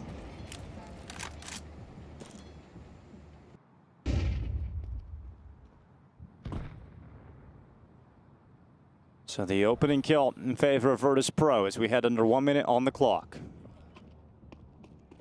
And you better believe they're going to use that entire minute on the clock. They're starting to gather up that bomb coming back up to the toilets. A 3-man setup here for Mouz is A defense, so they've got the right read of what the finish is going to be. Electronic calling for the rotations. You can feel time is of the essence, as you might expect. 30 seconds here, trying to set up their final play at the round. They've dismounted the boost. Oh, Dinko, maybe the worst possible time. He gets back and should be fine. Should be fine. Yeah, still should be good. There's at least one, and the second took a little bit longer, but Spinks has got it. Yep. So now VP, last ditch effort, run down the connector, but even then it's there's no time to get the bomb planted, so it's over. And that's what happens sometimes. This is what we're going to have to get used to. Oh, that was just in the nick of time. They dismounted the boost just as the commitment came through, thankfully. A little bit slow to commit, and Spinks gets up in time, and we said it's always good for 1. He, in fact, gets 2. Really nice round there from Mouz. A little bit touch and go, but overall they pull it off. You're going to see a lot of that from VP, the last minute scrambles. And if you lose even 1 kill en route, it can cancel all of your plans. It's just not enough time to make it work. And here we go then, round number 6. Bear in mind we said the Mouz were feeling the financial burn. That's a nice injection of cash. They managed to pick up a couple of AKs now. AWP still out for Torji. Not much invested here, surprisingly, from VP. They saved the AWP and the AK. 3 other players, though. Spinks is speed to right 50s. He's right in the hornet's nest right now. He's going to be taken down by Electronic on a Glock. He had no helmet as well. That's wild. He just gets destroyed by a Glock. Oh, God. Icy! Oh, he's hit it. Toys, he tries to retreat, double push through Monster. Okay, Mouz. A little bit of aggression this time. They got boards sitting on their asses, and so they start going in towards them, and VP are welcoming that. Uh-oh. That's around VP. Probably shouldn't have won. They have a shot at it now, 3v2. 2 AK-47 still available for Mouz to try and win this one. They're currently in a 1-1 setup. We got Brolin up here on the A side, tucked in the corner at long. How patient can he be? Going for the peek now, going for the fight. As soon as he does that, punished by Icy, and that should be the round, no problem. So a second round for Virtus.pro picked up, and it does feel like that's more Mouz losing the round than it is VP winning it. Like Mouz will walk right into them. Spinks' aggressive play with no helmet's a wild maneuver. The monster push doesn't work out. Yeah, so the aggression of Mouz just doesn't pay off. And VP up to 2. Oh, that's much better. Really nice round. It was a massive gamble. As we mentioned, that the money was broken. Spinks with no helmet. The solo no need vent to jump. really do it, yeah. Solo vent jump, you can take him out by a Glock because you're so squishy. But that's the problem with playing VP. Like, you have to be so patient. Like, you have to sit back the whole time. If you throw some aggression, I think it's fine to throw that kind of aggression in, but I don't think in that kind of round when you've broken their money. If it was a more coordinated team effort and he had some backup, sure. And he had but a I think helmet. it was just one flash, and Spinks, he saw nothing to begin with, and he thought the cover of the smoke would protect him, but he had no one to back him up, and he goes to check party, and it gets caught with his pants down there, and his helmet off. So that's a massive opening kill. This is the one. You see that his head just gushes there. So the Glock, actually the perfect weapon for that job.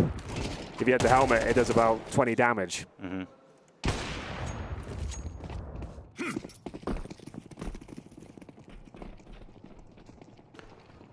Well, here we go. We've got a real game on our hands, ladies and gents. Last game of the B stream here at Esports World Cup 2025. Hope you're enjoying the show. This is the crescendo. Game of the day, only game of the day on this stream today, but Overpass, we said it was very likely it comes into this veto. I'm glad it's here. I want it to be close. I want it to go the distance. We've had 2 blowout maps. Now Mouz feeling the burn financially. Scouts, Famises, UMP. The MP9 is falling off in terms of popularity. UMP starting to come to life. No MP7s, though. None of those. The only players I really remember playing with that is Nerds, yeah. That's about it. No. It's not that good, apparently. Yeah, I guess it's not. What about the MP5? Is that ever going to make a comeback? I've seen it a couple of times, actually. Yeah. I think it's kind of just like an old school nostalgia thing, isn't it? It does feel good. Well, good start here for Spinks, an opening kill. He's had another great map here. 9-3, Exertion getting in the mix. Perfecto going to be ripped away from short. VP down to 3 players, and yeah, really important round for Virtus.pro. And currently going to have to dig their way out of a hole. Oof. It was an opportunity to reset the money, finally get rid of that bank that Mouz had. Spinks, they know he's in the connector. Electronic goes in to clear him out and does a great job at it. He's down to 16 HP now, though. Yeah, nice little dink at the very least. Time. Time is always going to be a conversation here, Dinka. You know that. 20 seconds left on the clock. They're going to go for a last second photo finish in towards the A-bomb site. Towards is waiting for them, but he's whiffed it, and it's a scout as well. Going to be taken down by Isis. That plant coming in, but Fame needed that kill, and the bomb plant denied. Seconds left on it, milliseconds, in fact. And the round is done to time. Electronic doesn't want to go down, wants to stay alive with the AK, and he will do so. So at least he saves over, but Mouz happy about this. 5-2, and they survived the scare of their money being broken. I thought that kill from Icy was it. It looked like they were destined to get the bomb planted, but a nice push from the smoke. Guaranteed the round. Nothing Electronic could do. This is the kill where the round came back to life here. Then Icy finally told you was massive, but Brolan goes above and beyond for his team bravely. Pushes out from dumpster and manages to secure the round for Mouz. No problem at all. It's been a back and forth game with the money. Fame will have to make do with the Desert Eagle. Icy though, narrowly misses out on the first kill towards Jim Fat. Round number 8. 5-2 overall. It was Mouz winning out with their weak buy before. They've now found themselves fully equipped.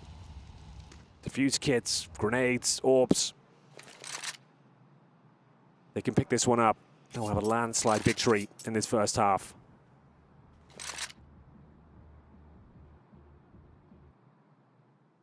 It's a big if, though. What's remaining for VP? A couple of smokes.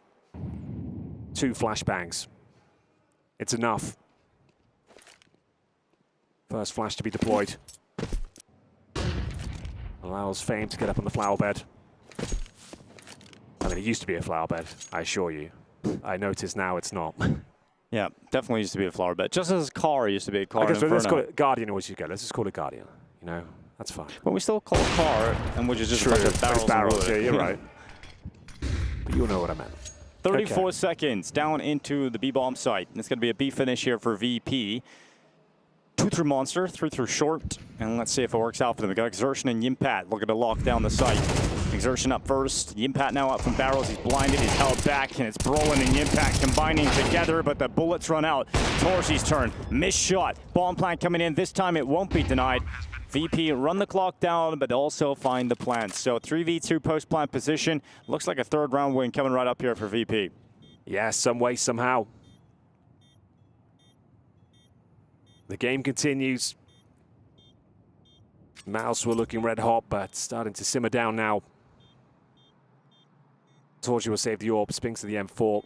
No real reason to look for exits here. You need these weapons in the next round. Spinks, I was going to say, is there a chance of a ninja, but he has no kit.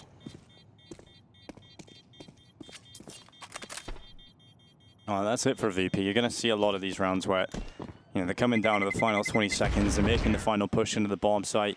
You either get all those essential frags, and you win the round, the bomb goes down, you force the save call, or, as we've seen, you get stalled out, bomb plant gets denied, not enough time to pick it up and put it back down. That's just how it's always been for this Virtus.pro team. Through its different variations, whether it's with Jame and whether it's with Electronic now, it's just the style that's always brought to the server.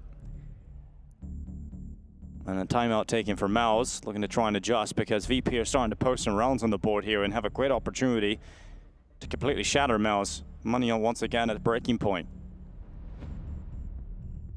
Tactical timeout. They are going to fully invest into this one. Rightly so.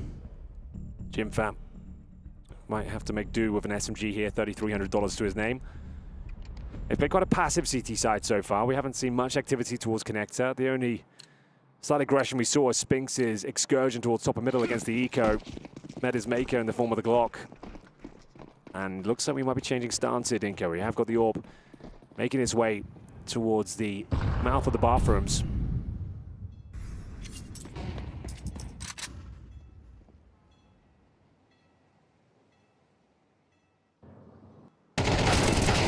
Hasn't gone well for Spinks. Again, alone. Where's the backup? A little bit disjointed. Such an all-in play. That's the 2nd time he's died alone top of middle.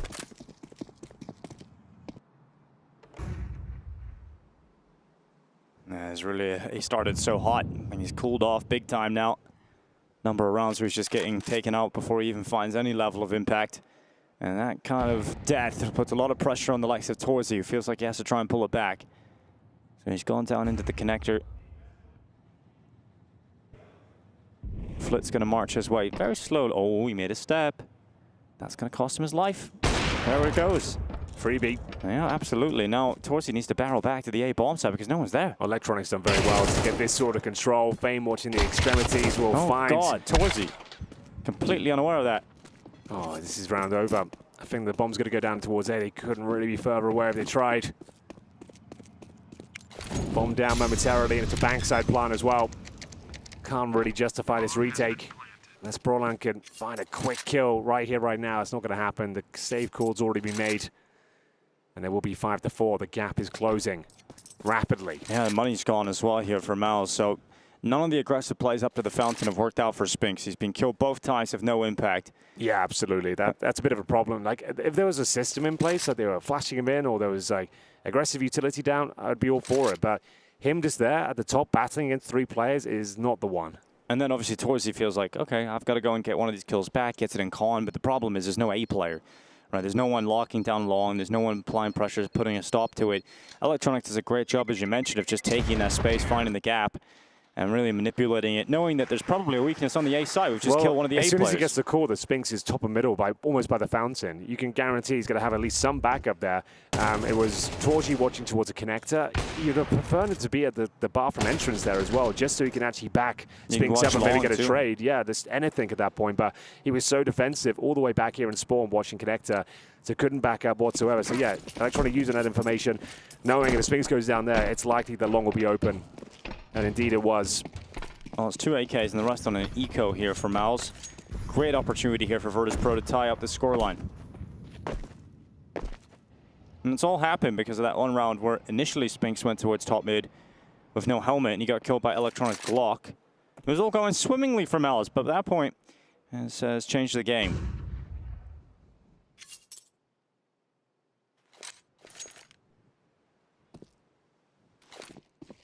Long flashes, run boost, not super successful, but still no problem so far. One round to tie things up here in the first half, looking for 5-5. An eco from Mouz with 2 saved weapons. Zershan needs to step up, they're going to stand a chance here. Torgy will try and take the aggro. They flashed themselves, unfortunately. Fame still fine, hasn't been swung upon. Molotov down to allow him to clear. Nice work from Zershan, but can't quite find the kill. It's all falling apart. Proline will have the AK-47. He's over towards B, being boosted right now. Time ticking away. Got to go recover the bomb at T-spawn. Good shot. My God, yeah, great shot. 30 seconds on the clock. And Flit just topples the tower. And they're into the site. So, tie game it is, 5 apiece. 5 rounds on T-side. Great chance that VP just grind this out for a little bit more as well out of the T-side showing. Give themselves a great opportunity to win the series today against Mouz. And we're starting to get that conversation going. Could this be another one of the favorites here from EWC being knocked out in their opening game? We lost Navi yesterday with the defending champions. They lost to 3D Max. We lost Spirit to a dead team at Heroic. Are we about to lose Mouz to Virtus.pro? Maybe. They really are turning up the heat right now. They lost the pistol as well. They were like 4-0 down. And now they are looking very comfortable. This is the map we wanted, though. Very close for the final map. A couple of blowouts in the first 2. Electronic calling a perfect game so far. A couple of clock nightmares, but overall it's been a very good T-side showing. Flitz showing his prowess out of the monster tunnel, securing the round. That was a full eco, to bear in mind. It was USPs and the 2 saved AK, so money should be okay. I don't think it'll be ideal.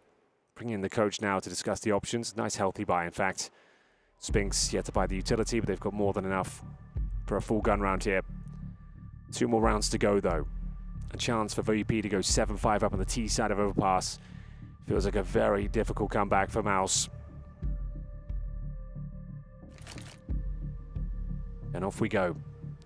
So the only change of stance we've seen is that solo play from Spinks towards top and middle. They can't keep deploying that. What's the adjustment here? The problem is, last time this happened on Inferno, Mouz called the timeout, and then VP just completely changed the pace up of the game. They went for a faster play. Will that happen again? Will they just completely change things up? Time will tell. Oh, nice spam coming through.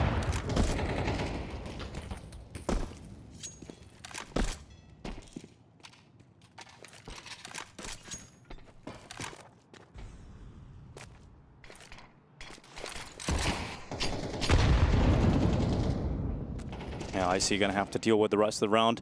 Being on unlimited health. Boost being set up and constructed. Look down nice into Con. Yeah, again. a good amount of damage. Perfecto's having to jump over these bullets.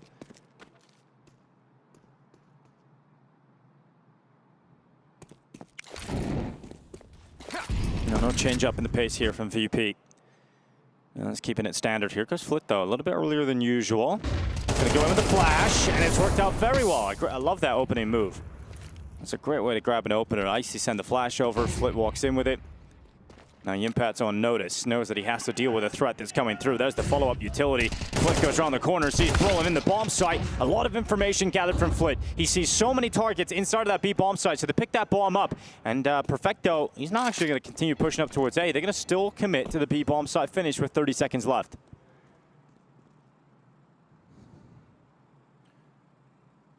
20 seconds to go. Jimmy, Oh, Shadow. massive shadow advantage. Gets himself two beautiful kills there. Easy does it. That should be it. I'm not sure there's much more they can do here. I see low HP and taken care of. Great round there from Mouz. Lots of early damage with the wall bangs as well. The boost coming through, chipping away a VP. Made the round very uncomfortable. And we're going into the final round here. Looking for 6-6 our Mouz. Or I should say VP. As we see Spinks coming to life here. Had a bit of a rough one here on Overpass, but that's a much better showing. Final round, and the money is absolutely fine. Just a Galil for fame is the only concession.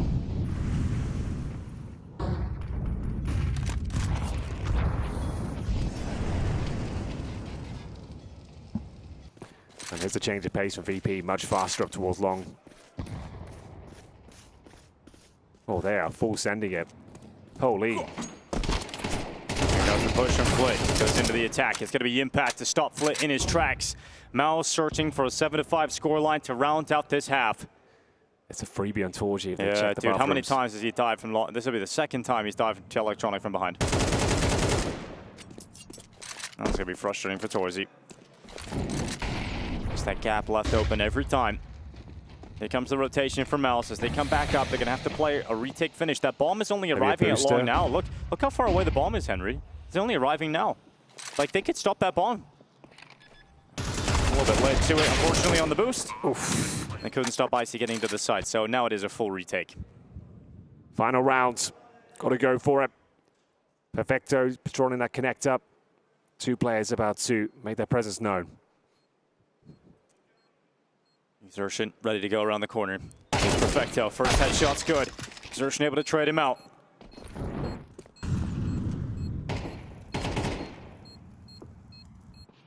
Fame wrapped around the back. Here's the steps. Knows he's going to track his target in behind. No problem. Virtus.pro going to tie up the scoreline. 6 rounds on the T side is fantastic work from Virtus.pro. They are looking to eliminate Mouz from EWC.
welcome you back to the final half here in the B stream of the Esports World Cup. It's Mouz versus Virtus.pro. It is a tight game, 6 apiece here on Overpass. A strong start for Mouz, but VP grind their way back to a tight game out of the T side. And with 6 rounds picked up on the offense, it feels like there's a world in which VP now close this out and knock Mouz out of the competition, Henry. Oh yeah, totally. Great performance from them, considering the rough start as well. They were down 0-4, and they kind of clawed their way back into it. Some great T-side prowess, and it's going to be an important pistol, as it always is. Everything on the line here for all the marbles. Loser goes home at the end of this half. And it's aggressive from Perfecto. This is a ton of information. Allows them to rotate out. Look at this. But there's always the connector, I suppose. They are taking a massive gamble here. Completely vacating the B bomb site. A lot of trust in Perfecto's flank. Does he keep going? Yes, he certainly does. This could be massive. He's going to check the connector just to confirm things. No one's home, so they've got 4 players ready and waiting. All right, you've got a flank and 4 players on the site where Mouz are about to attack into. So now he can guarantee there's no retreat. Yeah, so this is perfect. This is exactly what you want if you're VP. Now you've just got to deliver the headshots. Flick, ready to go. Gun slings his way straight through the attack, and it is a shutdown in favor of Virtus.pro. Torsi giving us a bit of a show, and eventually pushed by Fame. 7 rounds on the CT side now for VP. Now, Perfecto didn't get any kills there, but he's still the MVP of the round. That's so much information garnered, and it's guaranteed they can't fall back. The fact he goes all the way through T-spawn, a greedier player might have gone towards the fountain and tried to get a couple of kills in the back, but he shuts down the rotations and makes sure they can actually properly vacate the B bomb site. So you can keep 4 players on the A side, knowing that you don't have to be in limbo. It's so well played from him. So yeah, 0 kills, but MVP for sure. Right, no bomb plan for Mouz, which means no force buy. I've got to take the full eco here. 8 rounds for Virtus.pro just around the corner. We'll give you an update on the A stream as well. If you don't want to hear some spoilers, you have a couple of seconds before I read it out. But currently, it was Falcons GT a little bit earlier on. That ended up being a 2-0 victory for Falcons. They won 13-9 and 13-7. Pretty convincing. Very convincing in the end there for Falcons. Their game over on the A stream is about to be... I think Nico top fragged as well. He did. Which has been a while since we said that. Had to spank G2 and his cousin a little bit. Yeah. The Mongols 3D Max is going to be a match that is going on as well a little bit later on today. And Tyloo versus Vitality. That'll be a fun game. Like, Vitality aren't in the best form right now. No. Tyloo, if they can turn up and have all 5 players firing off, especially Jam Young, and that could be a barn burner. So full eco here, though. This round should be a foregone conclusion. Just depends how expensive it's going to be for VP. They will ideally want to keep 5 players alive here. Got the helmets. You got the defensive setup. Should be no problem. An interesting boost, though. Be a hell of a shot with the Deagle at this range. No, just acting as cover to allow Brolin to move forward. As soon as Brolin goes into the open, no, Fame has already cut him out of the server. And for Virtus.pro right now, it's all about limiting the casualties. You don't want to lose any members if possible. Get the money swelling on the CT side. Give yourself the best possible opportunity, because they didn't get a great start in the first half, Henry. They had to grind their way back into the half. What a luxury it would be to get off to a good lead. Well, there it is. Very clean rounds. Yeah, not even close to a bomb plant. So that's the bonus situation confirmed. They will have some lesser weapons. If they want to hold on to the scout, that's yet to be seen. I assume they will. There is the school of thoughts to suggest that you throw the scouts away, bring out the AWP early, just to make sure you guarantee the next gun round, at least give yourself a better chance in it, but I doubt that happens. I see to close things out there. And we get ourselves a VP lead. 5 AKs. The scouts and the FAMAS. 5 AKs out for Mouz. Didn't have enough money due to lack of bomb plants to get towards you on the AWP early, so just going to play rifles. A little bit more. Oh, question from Fame, and he won't get away. Exertion hunts him down. Okay, Exertion, Hello. That is what we're talking about. Great stuff, making his way through middle. Electronic pushes around the long corner, at least gets one of those kills back, but Exertion's work has been felt.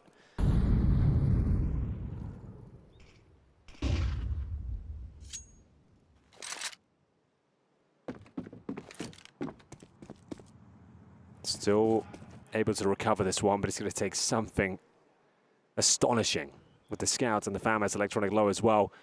Trying to go for the surprise play, and it's working out. It's not even that much of a surprise. Xerxen was ready for that. But he goes down in the end, low HP. Told you will find him, 3 versus 2. Perfecto managed to win them the pistol. Can he go a step beyond, though. Apparently he can. Finds a player towards the monster tunnel, ties things up a 2-on-2. Icy desperately wants to upgrade to a rifle. There's plenty of them littered around the map. He vacates B, though, hoping that that kill alone would be enough to dissuade them from the bomb site. Wants to team up with Icy.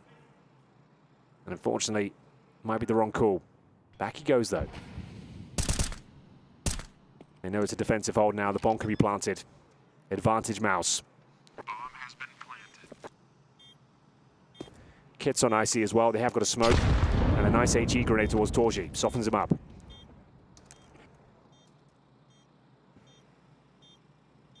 Down into the post plant.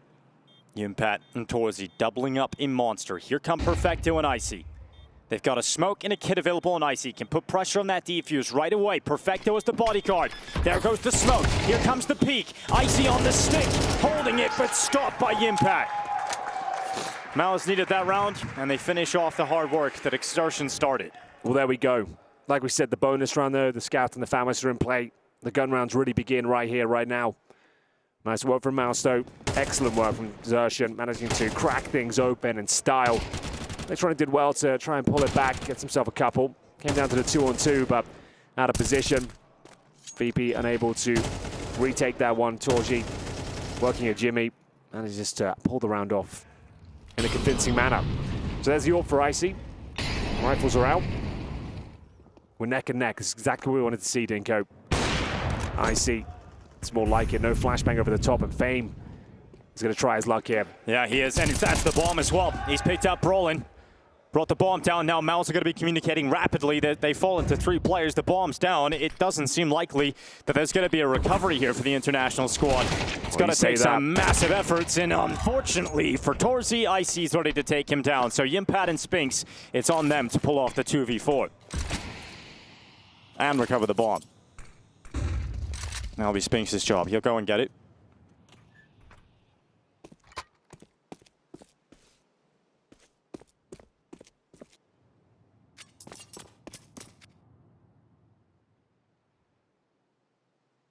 Here comes Fame, out of the bathrooms, into the peak. Spinks gonna win it on the rock. All right, well, we give them some time. We give them a 2v3, and both players have maintained their health, Henry. With possession of the bomb, this round's back on. Certainly. 35 seconds, back towards T-Spawn we go. We've got a smoke for Heaven, single flashbang. It's gonna have to be pitch perfect, though. Every bullet will need to connect. Can't afford to take a casualty. Jimmy and Spinks, probably the 2 best clutches. We'll see whether they can actually step up here. They've got utility, they've got a smoke.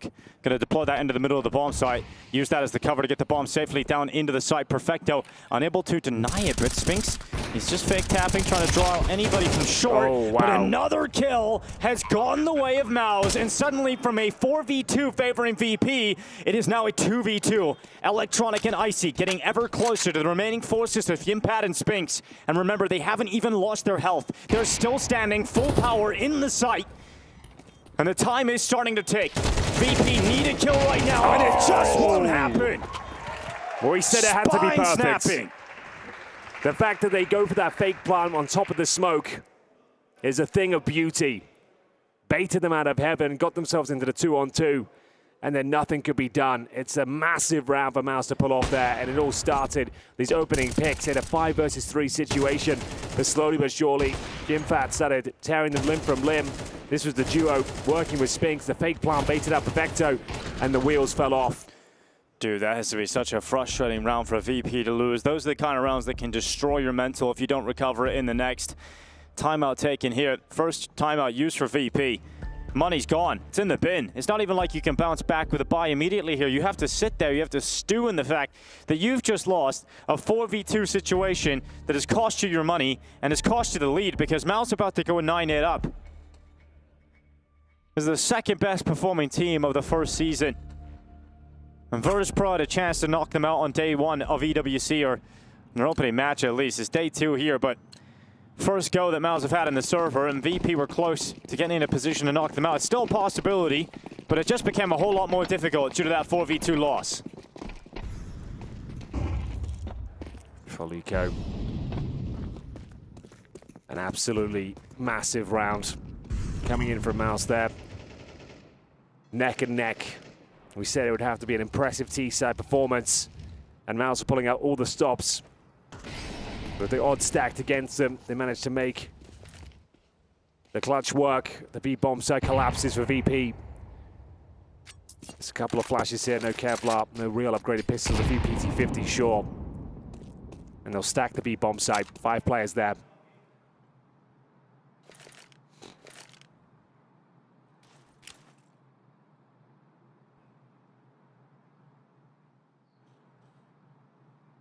That's the best case scenario for VP is if Mouz walk right into them, but that doesn't look too likely right now, as they are all occupying the bathrooms and slowly but surely making their way to the empty A-bomb site.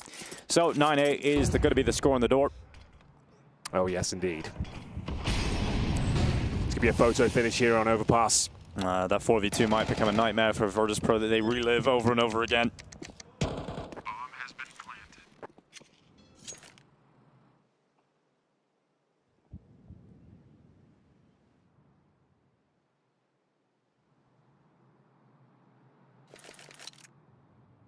So taking a moment to maximize the time on the server here and just try and lull that one over, you know?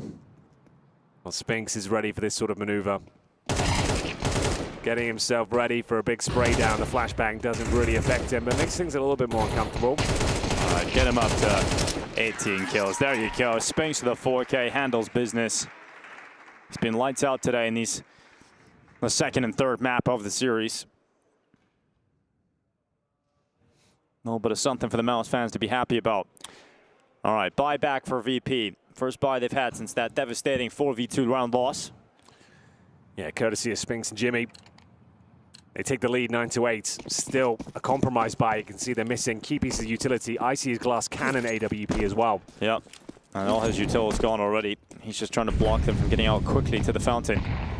If VP lose this, money is broken again. It'll be 11 rounds for Mouz. This round is everything for VP's chances at EWC. Let's have a look at the formation. It looks like VP are considering a push in towards that monster tunnel. A little bit of good spam damage. It takes Torchy down to 56. Definitely need to try and find some opening advantage here. They don't have the resources to fend off a full execution here. Zershin gets control. Bathrooms is under his remit. Icy needs to be so careful. A couple of bullets in his general direction. He's going down.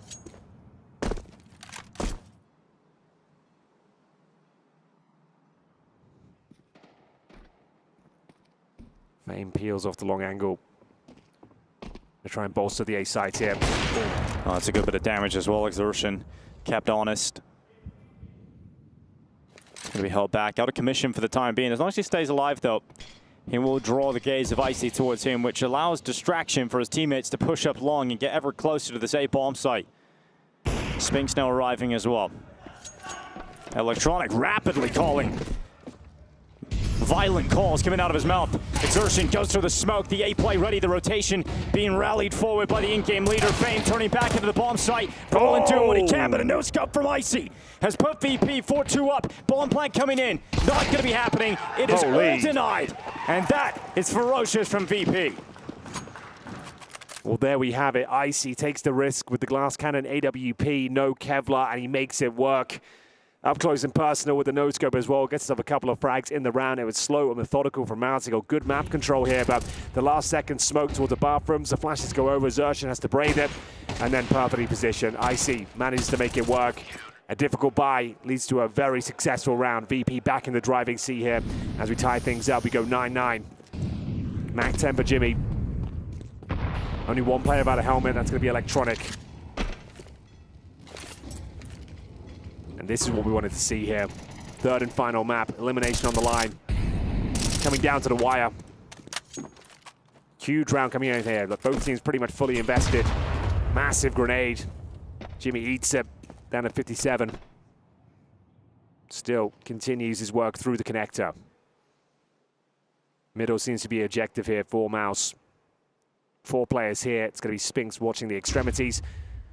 Flash over. Smoke towards the mouth of the A bomb site. Takes the vision away, as you can see from Icy. Makes things uncomfortable. Has to pop it open. Sees a shadow.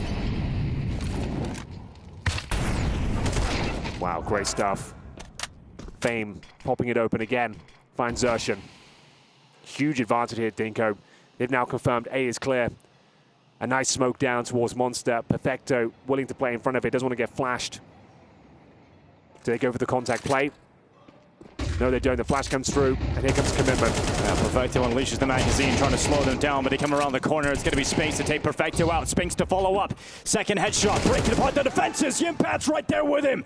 Once again, it's that wombo combo between Yimpat and Spinks that breaks apart Virtus.pro's defenses and forces them into the safe call. It is 10 rounds first for Mouz. Double figures reached. Well, there we have it. It all comes down to that one flashbang. Perfecto was in two minds. Maybe if he held that aggressive position, he would have been ready for it. He peels off it, catches a flashbang in the face, gets no kills, nothing really found. Fame, the only player to frag, and he's the one saving. 4 versus 2, and the money is very weak, as mentioned. So they need to save this orb, and it looks like they will. Very difficult to go on the hunt for these weapons on a map like Overpass. Definitely the biggest map we have in the pool. Latest addition to CS2. And there we have it. Mouz are back in the lead. Convincing round of 4 players surviving as well. Felt like they were done for. That smoke down towards Munster, but a perfect flash. This was lovely from Fame. The only kill they get in the round. The second pop of the smoke, but that flashbang. Perfecto and Electronic taken down with no problem. They'll take the timeout. It's a difficult one. They can definitely still buy. They can both drop M4s, Fame and Icy. But it means they'll be very limited in util.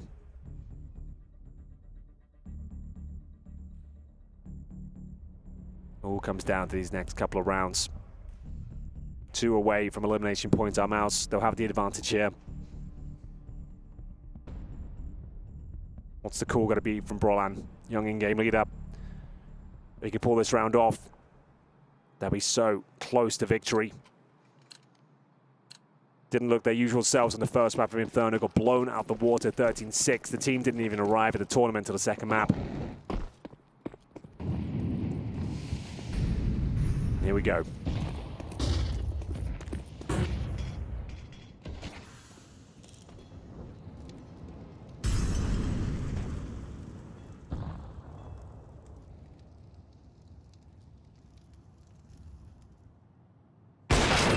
Oh, it's uncomfortable now.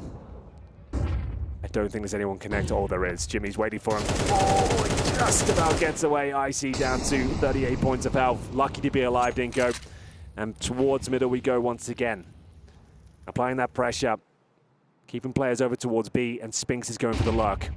Good flashbang. Dissuades him. Zershan taking some territory towards long. Not wasting any time here. Wants to get close. His teammates making their way through the bathrooms as well. It will be an A finish here. Spinks will peel off. Electronic gets himself on the bench. Difficult position with just the FAMAS. It's a heads-up maneuver. A common pre-fire. Can Fame take the aggro for him? Yeah, great shot from Roland. Electronic sees the shadow. He knows he's got a fight coming his way in just a second here, but he needs to deliver, and he certainly will. Goes back again, and just 1 kill from Electronic. And so it's Flip in the back of the dice box that needs to be lucky twice. He's just taken himself the first, and he watches them retreat. Maybe the flash had just caught him before he got the info, but Yimpat, regardless, charging down connector with Torzi, and they've made the rotation to try and get there in time, and they've got the big old green scope looking down into the bomb site, but a missed shot from Icy. Perfecto stops him in their tracks, there it is. And Icy won't miss twice.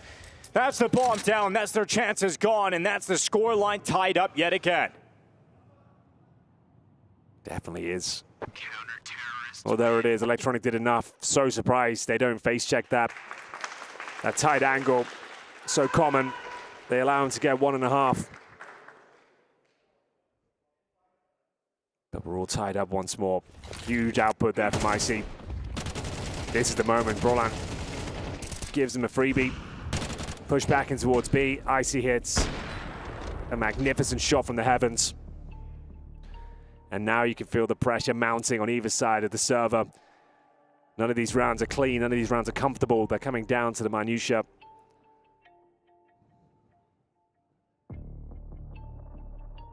Both teams feeling flustered, knowing this could slip away with one mistake.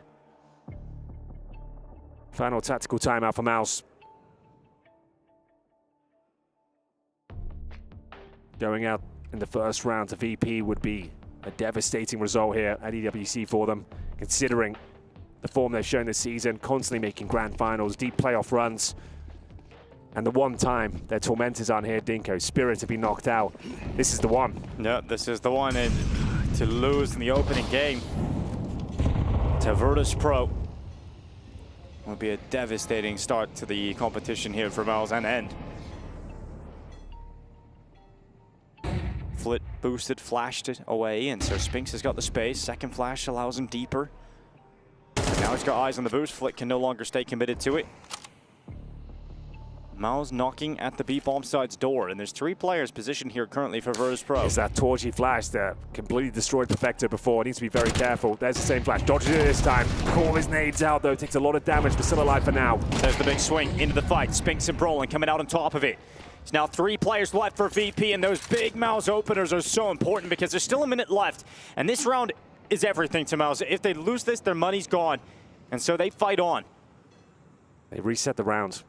They vacated the B-bomb site, leaving Spinks on the lurk. Electronic knows he needs some intel here. It could be a ruse. They could be making their way back towards B, and indeed they are. They've got a couple of smokes and a flashbangs and a 5-on-3 advantage.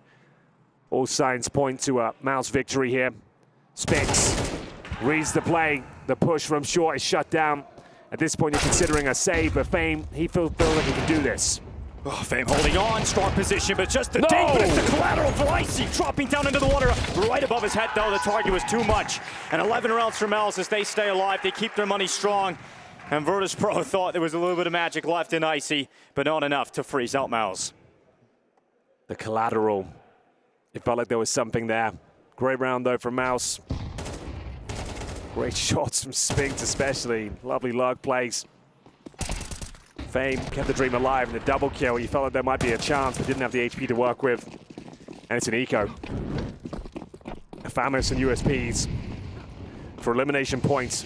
Oh, they've denied the monster smoke as well. That's cool.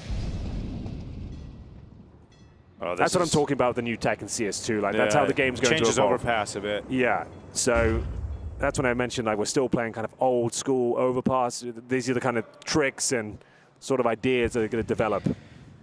Oh, should be an easy 12th round here for Mouz. Can't be going down here, guys. Cannot be going down to the pistols. Flit and Spinks at least getting 1 for 1. It's getting dicey. It is getting a little worrying right now, isn't it? The impact turns away. Just gets together, boys. Just in time. Perfecto, is there something special in the Deagle? The answer to that question is no.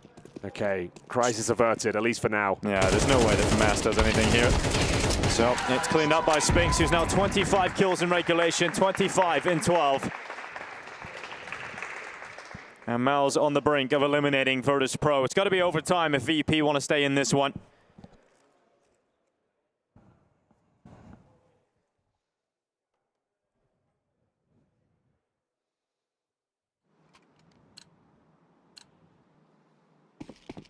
And this is what they have to fight with, Henry. You've got FAMAS, a 5-7, 3-4s, sparse in utility across multiple players. It is less than ideal for Virtus.pro in round 23. It all comes down to this, Dinko. It's been a hard-fought battle, a long, arduous best of 3. Started off with the victory on Inferno. No one saw it coming. He actually hit Icy on the wall bang What's through the HP? divider. Oh, you're right, 24 HP. He just hit him on the drop back. He didn't even see him, straight through the divider. It gets even worse here for VP. Is there anything left? They've done well to get it to a 3rd map, but it's their home turf. It's where they're known to do their best work. Yeah, but they are going up against one of the best teams in the world right now, bringing them to the brink of defeat and elimination. Mouz could have joined the pile with Team Spirit and Na'Vi. It looks like they've been able to hold on. This round's still up for grabs. Mouz taking a leaf out of the book here of Virtus.pro, keeping it slow as you had under a minute left. Bomb has just been picked up. Brolin starts to move forward. There are 3 players currently on the A-bomb site right now for Virtus.pro. Perfecto Okay, buddy. Not the play that's going to work out. Spinks catches him. Someone had to make a play. And that was perfected with the B bomb side, and that's going to adjust the defenses. That's going to pull someone away from this A site, weaken the attack. But now they've got 28 seconds. The final call to go towards B. Spinks called it. Flit just went into the barrels. Can Flit step up? He needs to be the hero. He needs to be the absolute hero here. And Spinks, is he going to clear him? Is he going to check him? He doesn't. He walks right by. Back turn. There's the headshot. Flit pops up, but it's immediately traded out by Yimpat. AWP into the open, but it's a missed shot. And somehow, some way, 6 seconds left. You've got to plant right now. And just enough time to secure it. Yimpat gets it down. Once again, involved in a 2v2. This time, exertion is required, and he's been quiet all game long, but it doesn't matter if he can deliver the crucial blow. 2 players step up for Virtus.pro. 1 goes down, and it's all on fame. 1v2 left in the pit of despair. Virtus.pro about to be eliminated in Riyadh. Exertion and Yimpat have disappeared. They've completely disappeared, and Virtus.pro have been knocked out. Mouz survived for another day. They'll head into the quarterfinals, but they were pushed to the absolute brink by VP today. We said it'd be the photo finish, Dinko, and there it is. The overlooked barrel position could have been the difference maker there. Spinks, he did so well to find that opening pick, make the call to go in towards the B bomb site. It's a real scrappy, close finish, but still, it's Mouz coming out on top. And that's a sigh of relief, considering the form they put down on the first map of Inferno. It felt like they weren't ready. They weren't warming up into the tournament, but the second map of Mirage, they bounced back, and we got the map we wanted in the third and final decider. Overpass was a lot of fun, and Jimmy, Spinks, definitely both stepped up. A great performance from VP as well. There was a great game, but just not enough left in the tank to close this one out. I mean, there's definitely seeing improvements with this Virtus.pro squad, right? They brought Perfecto in. It's been a year since he's played Counter-Strike. He's only kicking off with a new season. He's had a couple of events under his belt. We're definitely seeing his individual form improve, and we're seeing VP get better and better. You know, you're pushing the likes of Mouz to the brink of a third map, fighting them for elimination. I think for VP, at least we can hopefully expect better performances down the line. Yeah, there weren't as many like nightmare rounds or things going horribly wrong. It felt like we had nice paces, changes of pace throughout the first map especially. They were in full control of Inferno. Sure, Mirage didn't go well, but that's when Mouz really turned up the heat. Overpass was really exciting, down to the wire, could have gone either way. So yeah, I totally agree. Virtus.pro, upward trajectory, and showing they can compete at the top still. Yeah, absolutely. Looking forward to seeing more of them. But for Mouz, this is the competition we're talking about. We say that Spirit are out, Na'Vi are out. You know, these are some big organizations that have dropped by the wayside. We'll see how Vitality and Falcons perform down the line, but Mouz got to feel like this could be the one. Yeah, just to reiterate, with Spirit not being here as well, that's always a team that takes them down to the grand final pretty handily as well. They always get the 3-0, so now they've already taken down Vitality over in Cologne. If they can now make their way to the grand final, who knows? Maybe they can actually lift a rare trophy here instead of just making it to the grand final itself. Now we have got Sam down on the sidelines ready with Brolin for an interview. With Brolan, congratulations on the win, knocking Virtus.pro out of the competition. What was the game plan coming into Overpass? I mean, of course, it's just they're really good on this map, especially on the defaults. I think they're one of the best T-side, especially. Yeah, we make sure that they use a lot of. I mean, they were just using a lot of util early, and we try to punish them by playing more safe in the mid rounds or late rounds. So I think it was just that's mainly our game plan. But sometimes we did some mistakes, of course. We gave up some entries, especially in the whole BFA. I think we gave up a lot of entries to them. So yeah. Let's go back to the beginning, though. What the hell happened on Inferno? I mean, not sure. I think we started up quite good with a 4-1 lead, and then I think we didn't play as we usually do. We just tried to stuck on some sides as we usually don't do. We didn't play with much information on the map, and it cost us much of the rounds. Basically, there were just 5 alive, and they executed against 4 or 3 of us, and it was really hard to play against. And it's just VPD. Sometimes we don't really know when they execute in the sound. They are really good on mixed signals and these things. So. You're very chilled, though, so I'm presuming between map 1 and map 2 there wasn't too much stress outside. Did you still feel in control? Yeah, I mean, of course, we have some slow starts on tournaments. We have tried to improving it and try to mix it up with basically just try to be more ready for the games. And sometimes when we open a game, we always lose the first game for some reason. But yeah, we managed to come back, and happy we did it. I love when I'm on the desk, I'm like, well, it's an absolute disaster. Everything's a mess. And you're like, it's chill to just come back for map 2. Nicely done. What do you think of this Virtus.pro roster with Perfecto added? I I think they look better, of course. They are not that easy opponent to play against. I think on paper, of course, they haven't been the best maybe, but for the top teams, I think they always had annoying team to play against. They have their own style as they always have been playing. And yeah, I think they're just a scary opponent for everyone, but I think why they maybe struggle is just because people doesn't really know how they're playing in the lower tier scene, if I say so, but yeah, it does. You're going up against Team Falcons next. What do you think about this roster as it looks right now? Are you concerned at all? I mean, of course, they are a good team, but they're a good team, but for sure we can beat them. I think we know how they're playing, and they have a lot of star players, so we just need to be ready for it and punish them by their mistakes, basically. And I think that's it. Of course, they're going to have a lot of pressure because they're home soil, so. I like that politically correct answer. I saw the cheeky grin just before you gave it, so I know you're thinking something else. We'll see what you've got in your back pocket. Well done, Broland. Congratulations. Let's head back to the desk. No, great to hear from Broland, especially around what went wrong in Inferno, Henry. I think it's pretty much what we were saying. They didn't have a good read on the map. It Yeah. felt like the change of pace and the kind of change of opening strategies was too much in the handle. They were being pulled around the map, and I think there's a couple of missed bits of utility, some missed shots, and it's kind of spiraled out of control. That can happen in MR12, and the fact they can bounce back and recognize those faults, I think it's absolutely fine. Yeah, and obviously heading into the next game is against Falcons. That's going to be a good game. Yeah, that's going to be a great game, and especially with Falcons playing well today. You know, that's good to see Nico popping up. Scary signs, yeah. It's because Nico went back to 4x3. Yeah, that's true. He did. Yeah. Every time he changes res, he gets like a buff. Yeah. So for at least a few months. So we just need to keep changing it every now and then, and we'll get the best out of Nico. But yeah, great to hear from Broland. It's really incredible how he's turned into an in-game leader. I still can't believe it. As many months as it's been. Remember when he first came into the scene and he was just like a Krieg player? Yeah. Fanatic? Yeah, that's true. On like overpass especially, was a home map we found of the this Krieg. new Swede, and he's going to pop up. He's going to make Sweden great again. He's just going to play Krieg and absolutely own everyone. It was a lot of fun back in the day. But yeah, he's doing a great job. I think the fact he's able to recover from those disappointing opening maps and he's recognizing it, if they can work that out, it's going to be a very scary prospect for the rest of EWC. Welcome back, Sam. I'm back. I got to chat to Broland. Such quiet confidence there. Again, touching on what you were saying about the IGL conversation, I was one of those people when it was announced. I was like, this is going to be a mess. Like, Yeah. he's so confident in what he has to say and how this game is going to play out, and he's confident in his team. I'm quite excited about the future of Mouz with him at the helm, to be honest. Yeah, me too. It's really exciting, and obviously there's more to gain from these players too.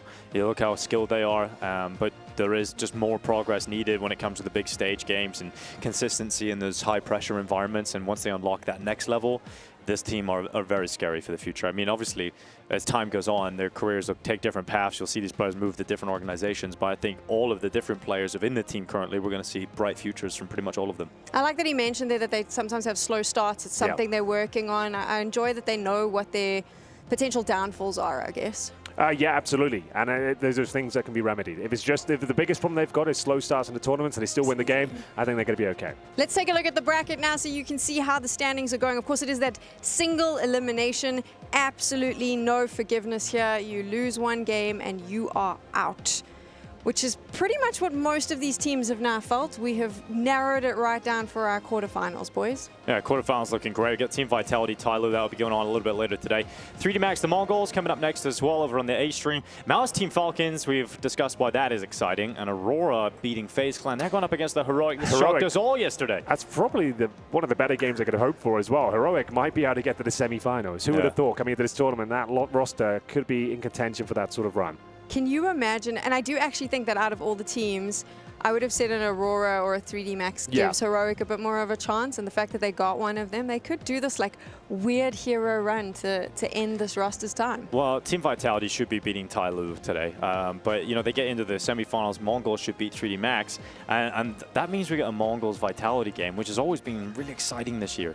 Like even back in Dallas a couple of months ago when Vitality were really at the peak, the Mongols were still the team that were making them look like they were going to break their streak there and then. So that I think both brackets look very exciting, both sides. Do you know what I love is that Mouz has made us believe, obviously, by beating Vitality in Cologne, now we know that the juggernauts can be taken down. Yeah. Suddenly it opens up those semi-finals and finals, and we sit here and kind of go, who's it going to be? Like Counter-Strike is more it. fun when there's actually a wide open circuit and not just one team winning everything. 100%. I'll say that. 100%. Okay, we need to focus in quickly on our MVP of this particular matchup with Mouz versus Virtus.pro. Coming up on your screen right now, there he is. We're giving it to the IGL. All right, he wasn't necessarily the best individual performer on Overpass, but sure, I guess calling them to victory is an impressive run from Brawl, and I'm obviously very excited about what he's capable of doing within this team. And the great thing is, Henry, he calls great, but he also does have maps where he just pops off. Yeah, he's definitely one of the better fragging IGLs. There's not many of them. And yeah, he was one of the star riflers back in his peak. So the fact he can do both and continue to frag, it's very impressive. Okay, gents, we're done here for our time at the Esports World Cup. We're going to take a look at the schedule and what's been happening over on the A stream. But while we do that, who's lifting the trophy? Falcons. Yeah, I'm going to go for them. I think Nico on 4x3, it's the done deal. GG. Yeah, he's going to be able to carry them. The GOAT is back.